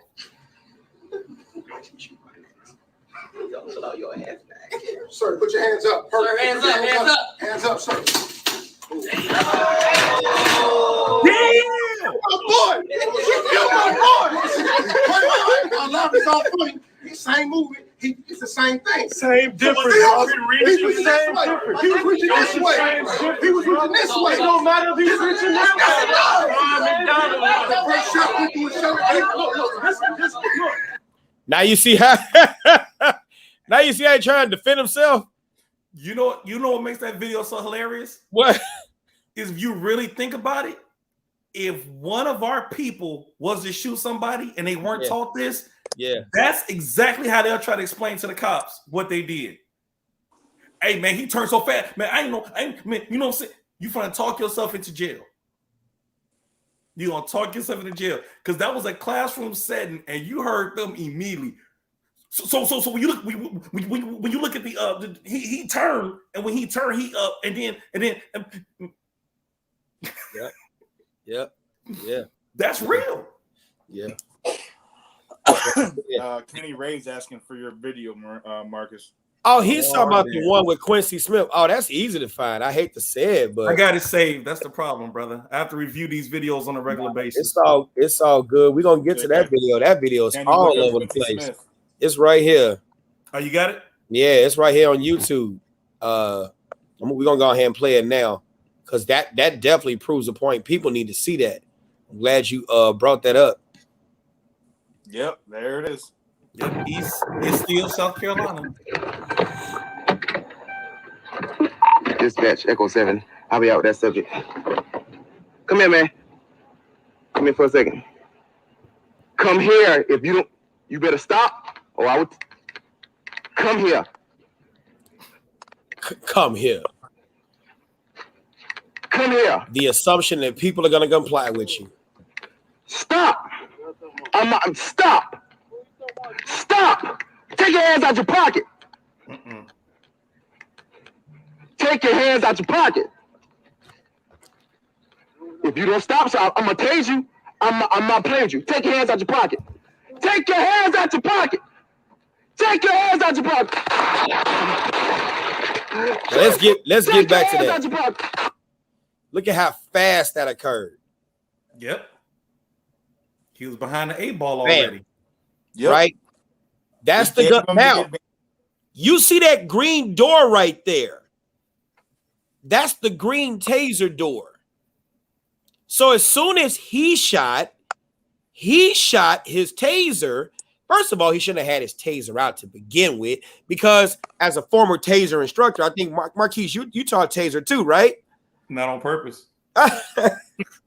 I taught it on purpose. All right, but that's the first thing you know. These green doors, this is the X26 taser that he has, and that's the XP25, the extended probe. It's not going through that jacket. Nope. So you already got the wrong weapon out, and he's got his right hand in his pocket. Most folks are right-handed. 97%. And you're right in his line of sight. You are right there next to him where he could easily extend that hand. I hate to say it, Officer Smith and his lack of training got himself shot. We ain't talking about who deserves. That's not the conversation. The conversation is how bad training gets you shot. And that kills me because I can't tell you, I'm gonna go a little racial here, how many black folks, primarily, not exclusively, but how many black folks have said, no, you ain't even had to use that. You could have used a taser. Well, this is what happened here. And in fact, at that moment, after he was shot, he did discharge the taser. The green blast doors flew, I can't even say it right, flew from it. Soon as he's coming out with that gun, pop, right there. He gets shot, taser's discharged, he used it. It did not work. Yep. And one thing we train officers on is don't repeat the same command. And at least in my opinion, don't repeat it more than 3 times. Boy, please. You're supposed to go to the next sentence. Because I'm gonna tell you like this: if you are a parent, just go by this example, and it sounds petty as hell. How pissed off do you get when you tell your kid, "Hey, go take out the trash"? Boy, hey, you go get take out the trash. Hey, go take out the trash. Hey, go take out the trash. You're not telling your kid. Now, I'm not saying cops should treat people like kids. I'm not saying that. I'm not saying that. But, and I do mean but, this dude never stopped talking. There you go, right there. This dude never stopped talking on the phone, kept his hand in his pocket. Me personally, let me move over to the other side. Yes. Yes. And in my personal opinion, because I know tasers, stun guns, and things of the sort don't go through Carhartts or winter coats. I'm with Mike. Hey, peace be still. Thank you, Jesus. That's what would have been out, and that's what would have been pointed.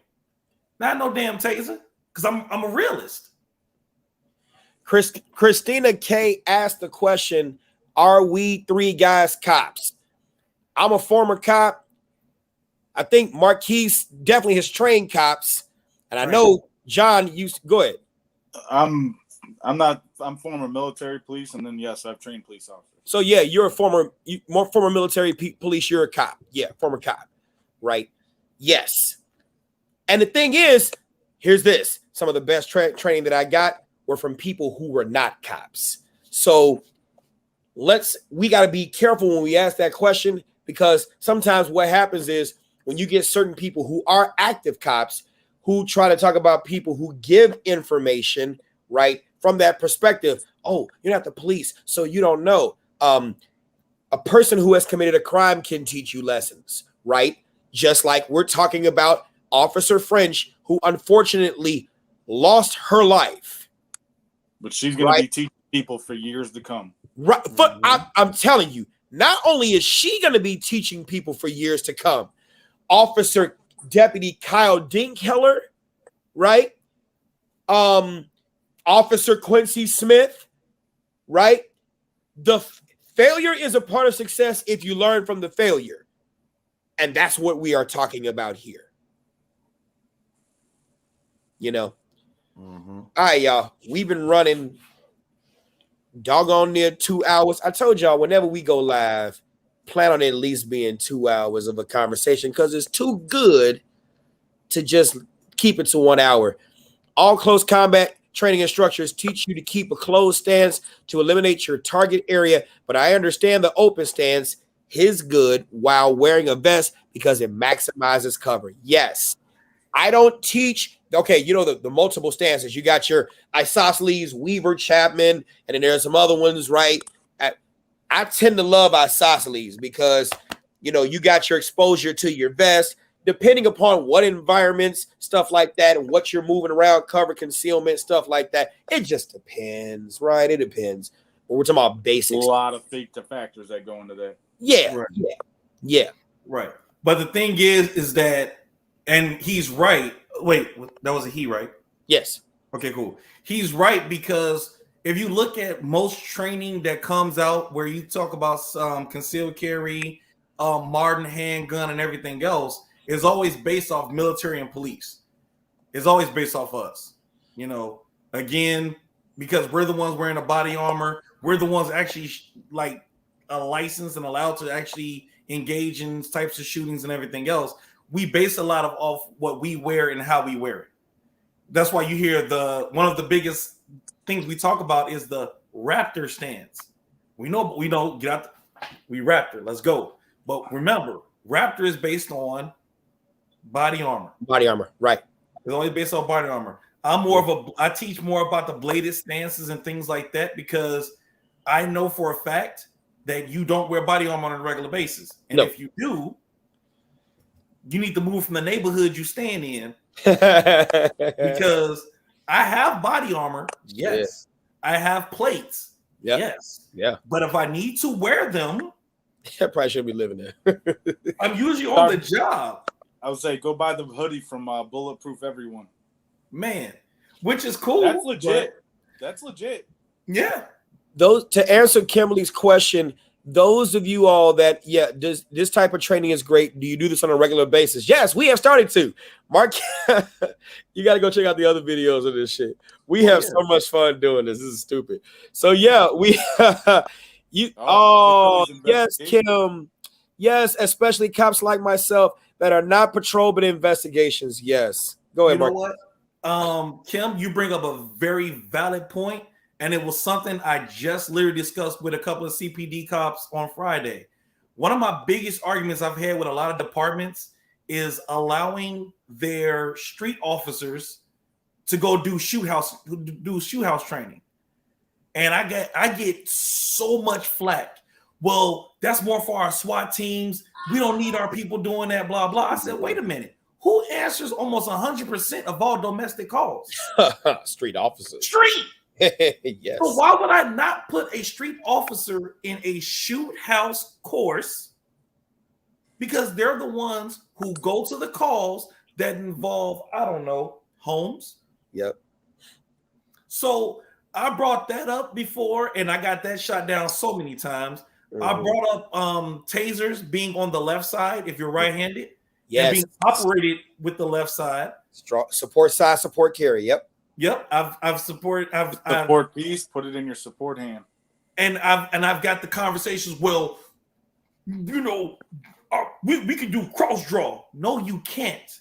If you look at now, don't get me wrong. I would say maybe 8. I think we're at 18.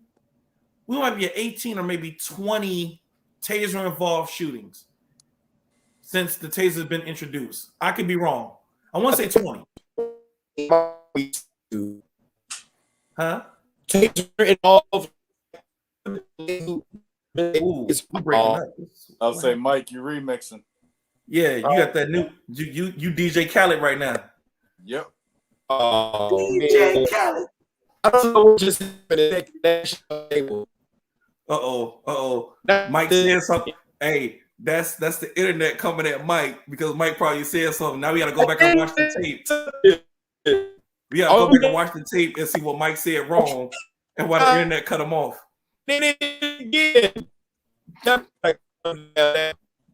That's just you. What the hell? Yep.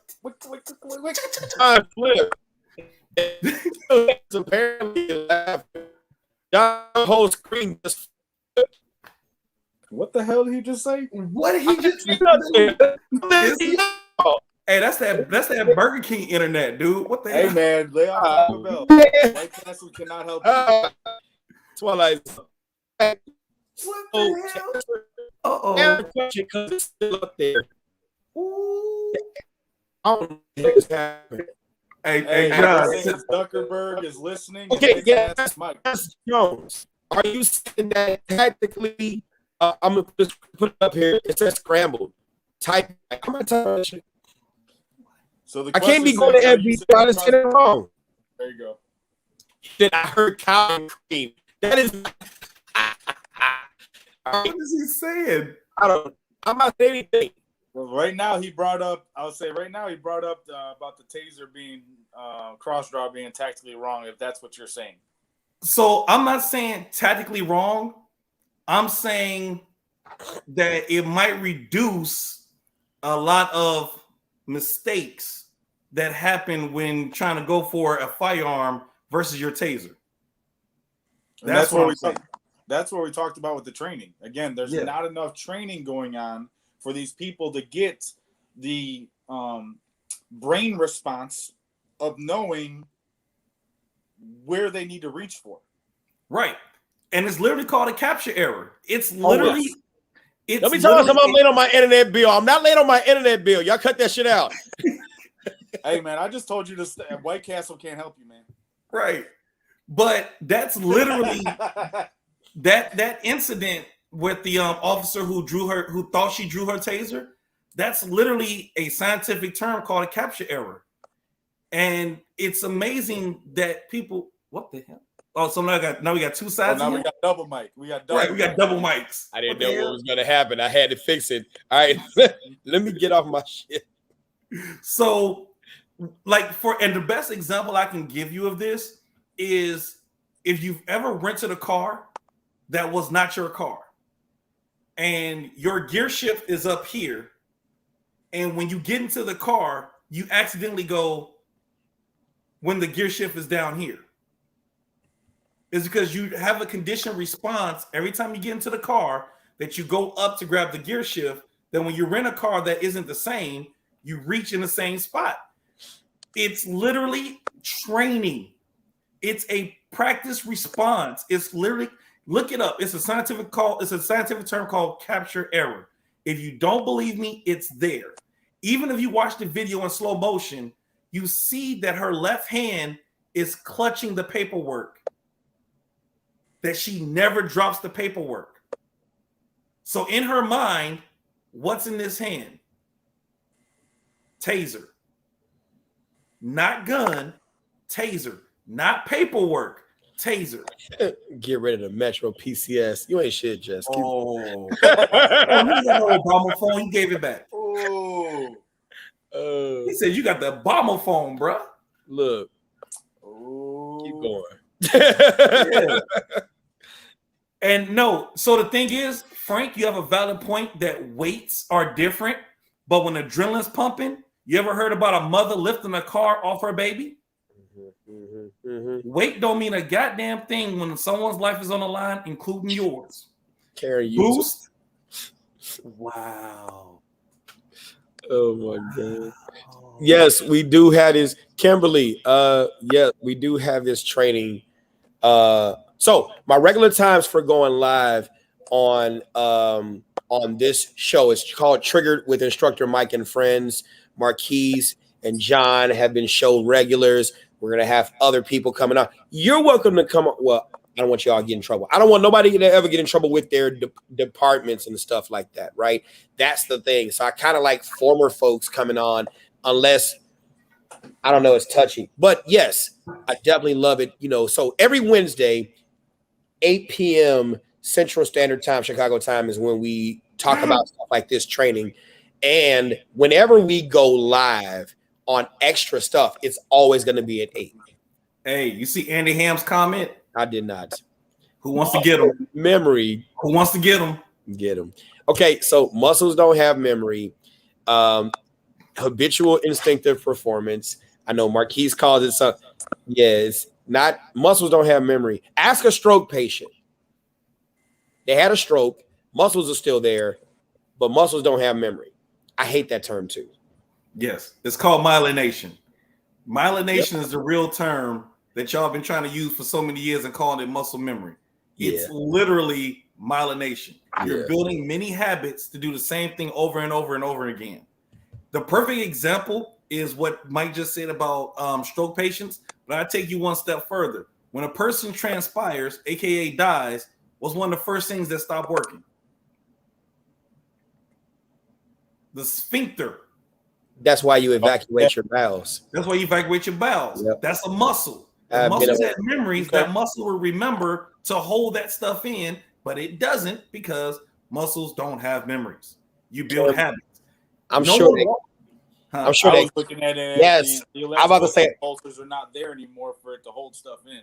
I'm sure that Kim has been on plenty of boo-boo homicide. And same thing with Kitty Ray too. Oh man, for reals.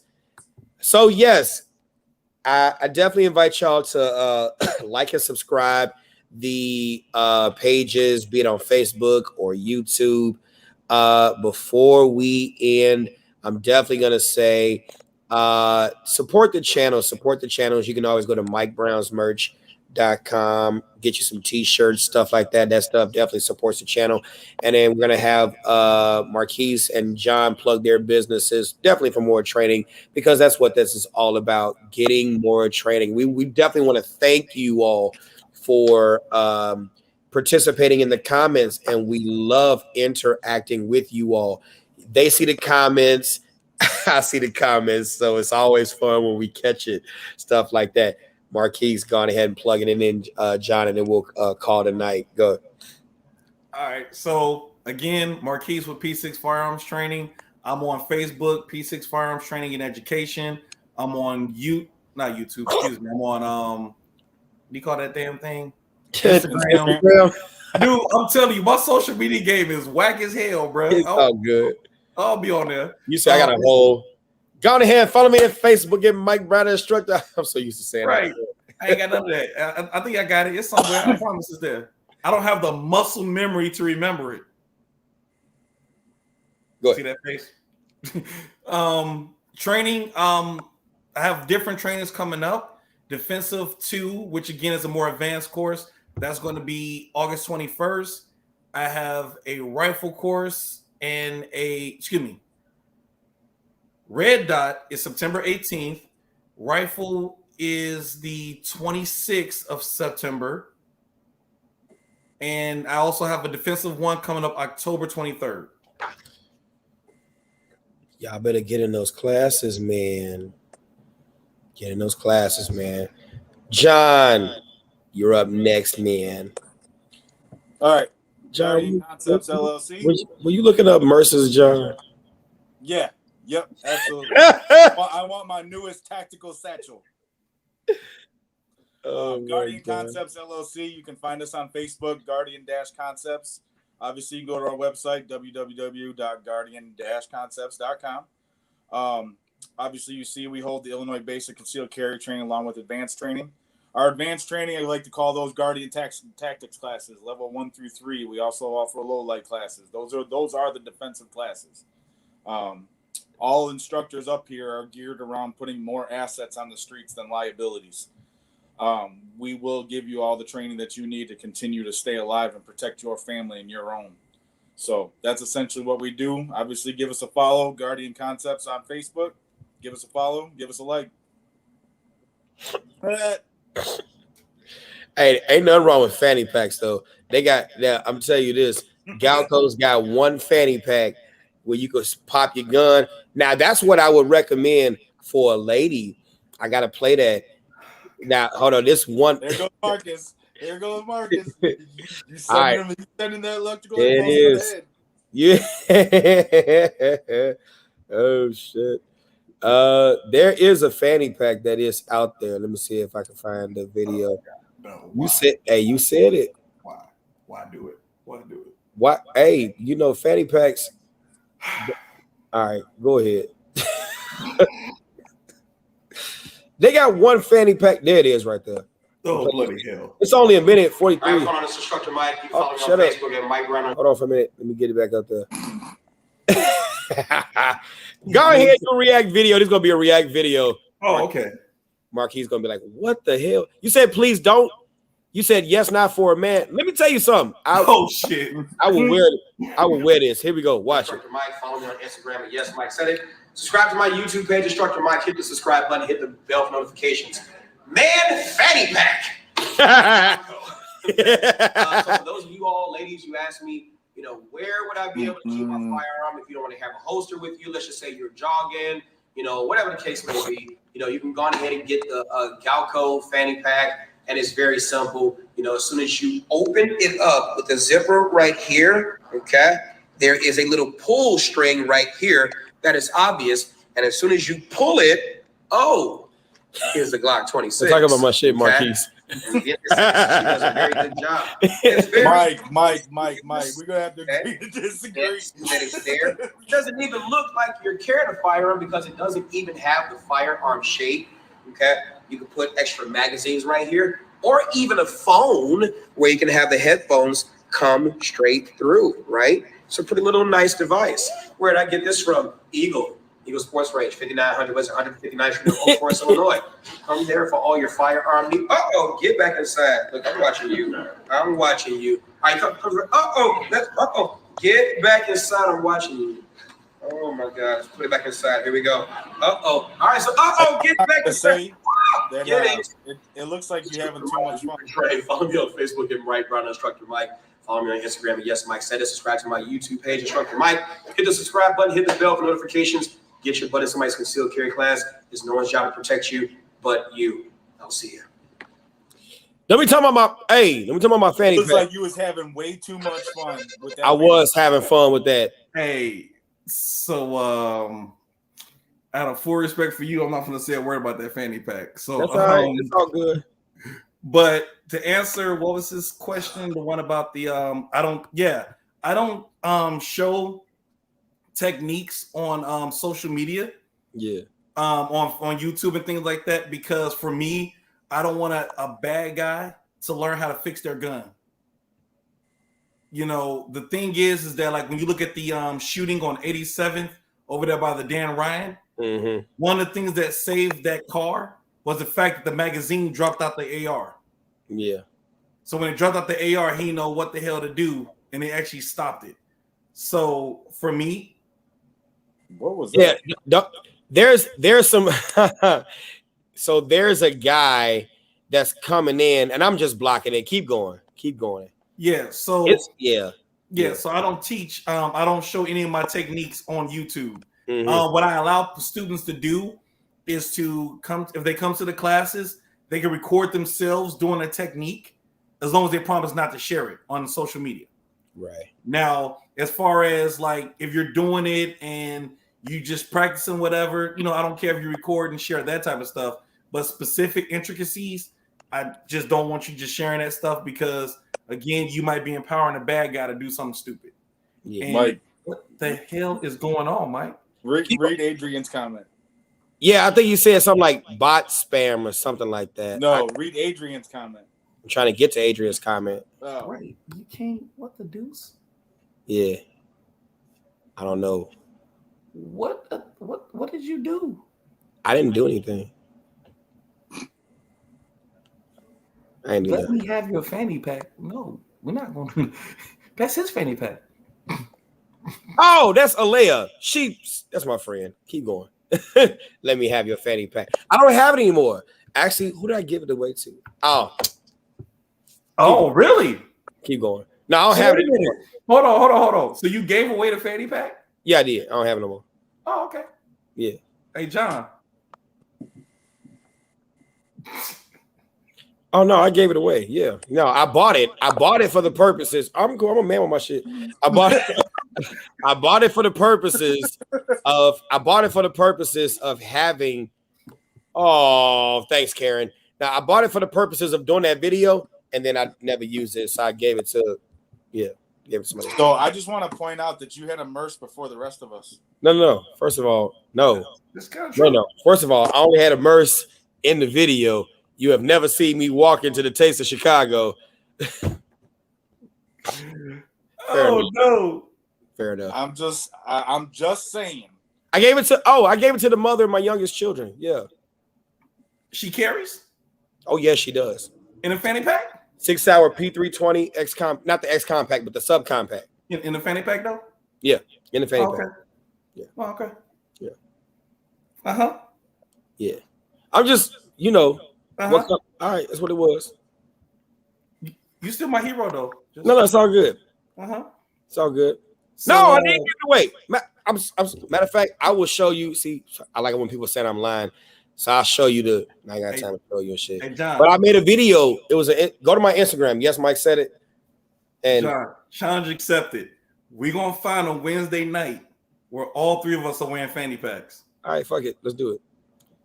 And then we're gonna bring the bot to come in and spam us. Because by putting more comments in the thing, that's like more engagement. So it's actually beneficial to my channel. Dumb shit. Gwen Stefani. He said these are bots, not real people, YouTube bots. I'm sure. It's all good. You said, Mike, my weapons be pinching my thickness when sitting in the car. Why? Because you thick. That's why it is.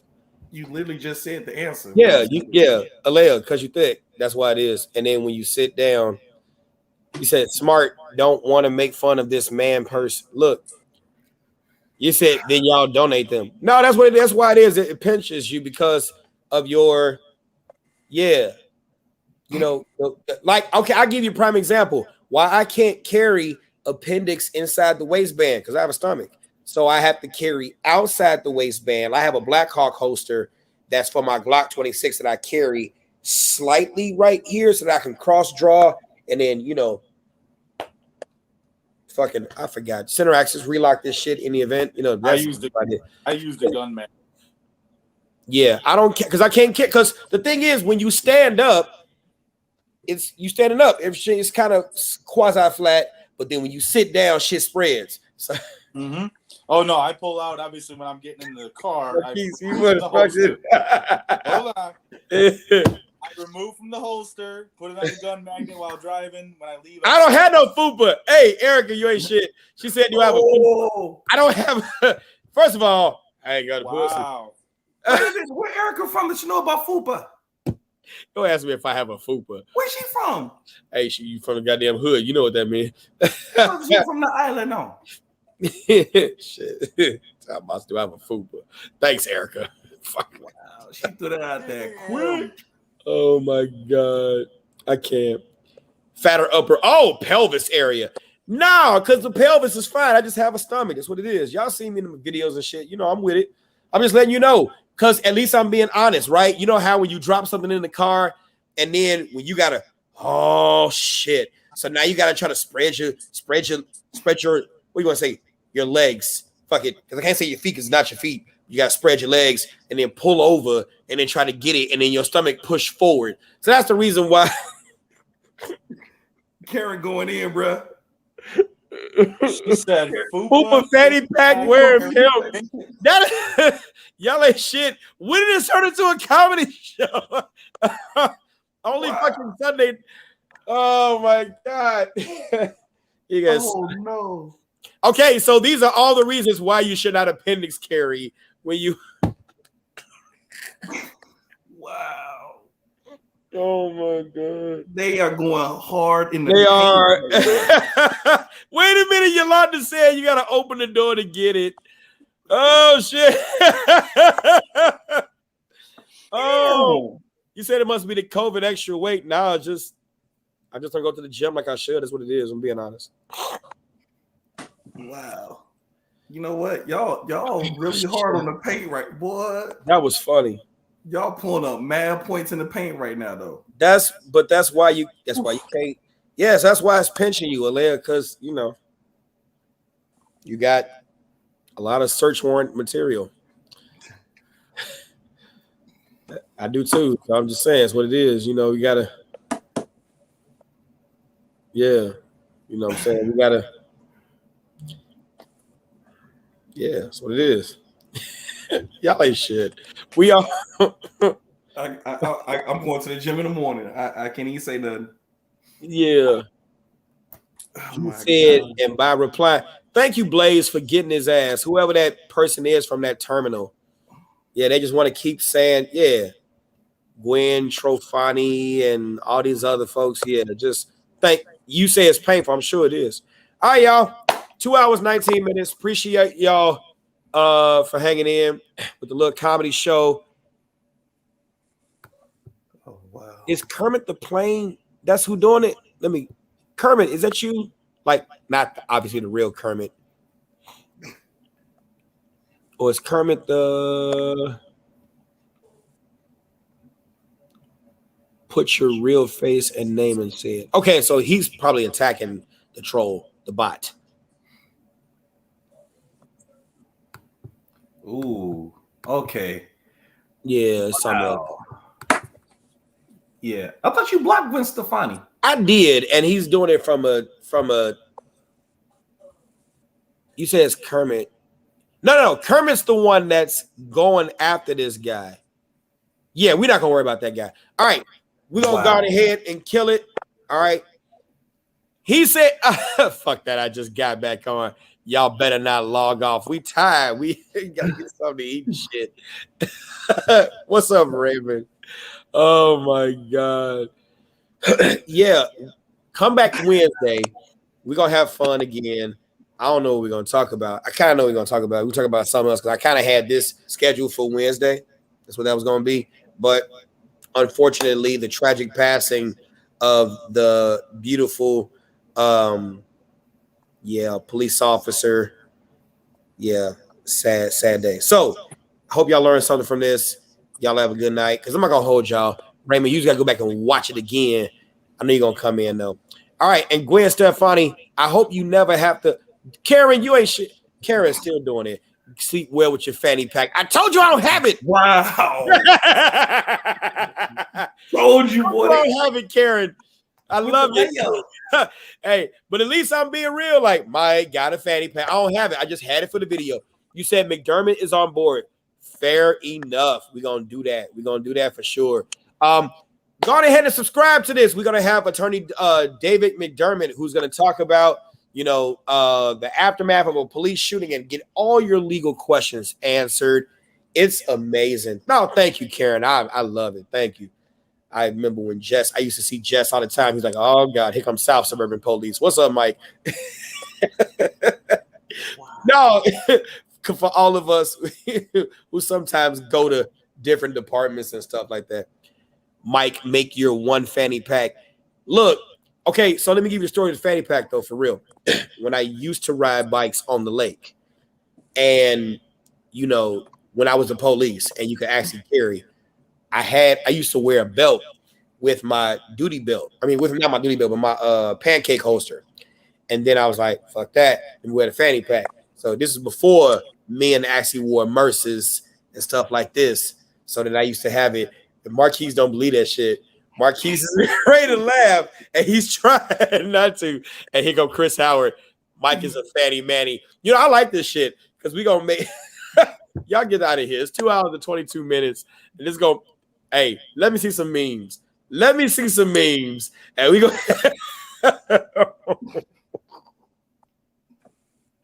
Bye. Y'all have a good night. Y'all sleep well and stay safe. Keep your head on a damn swivel, officers. No more cops getting shot. But fuck something up. Just not yourself. Later, y'all. Thanks, Marquise, John. No, don't be trying to hold back, John. John is trying to hold back now. Hold on. We already talked about it. We're gonna fight on Wednesday when we all get a fanny pack and we put one on just for you. He said she's having abdominal pains. And here we go. The fanny pack bedtime story brought to you by y'all ain't shit. I told y'all I don't have it, but apparently that ain't enough. Y'all don't believe it. No, now we're doing a fanny pack tribute. Here go Yolanda with a purse emoji. That's not a fanny pack. That's a Merce. And I don't have now, Frank. I do have a chapstick for real. When you got soup coolers, you got to do something with that. So, bye, y'all. That's not supposed to be showtime at the fucking Apollo. Bye.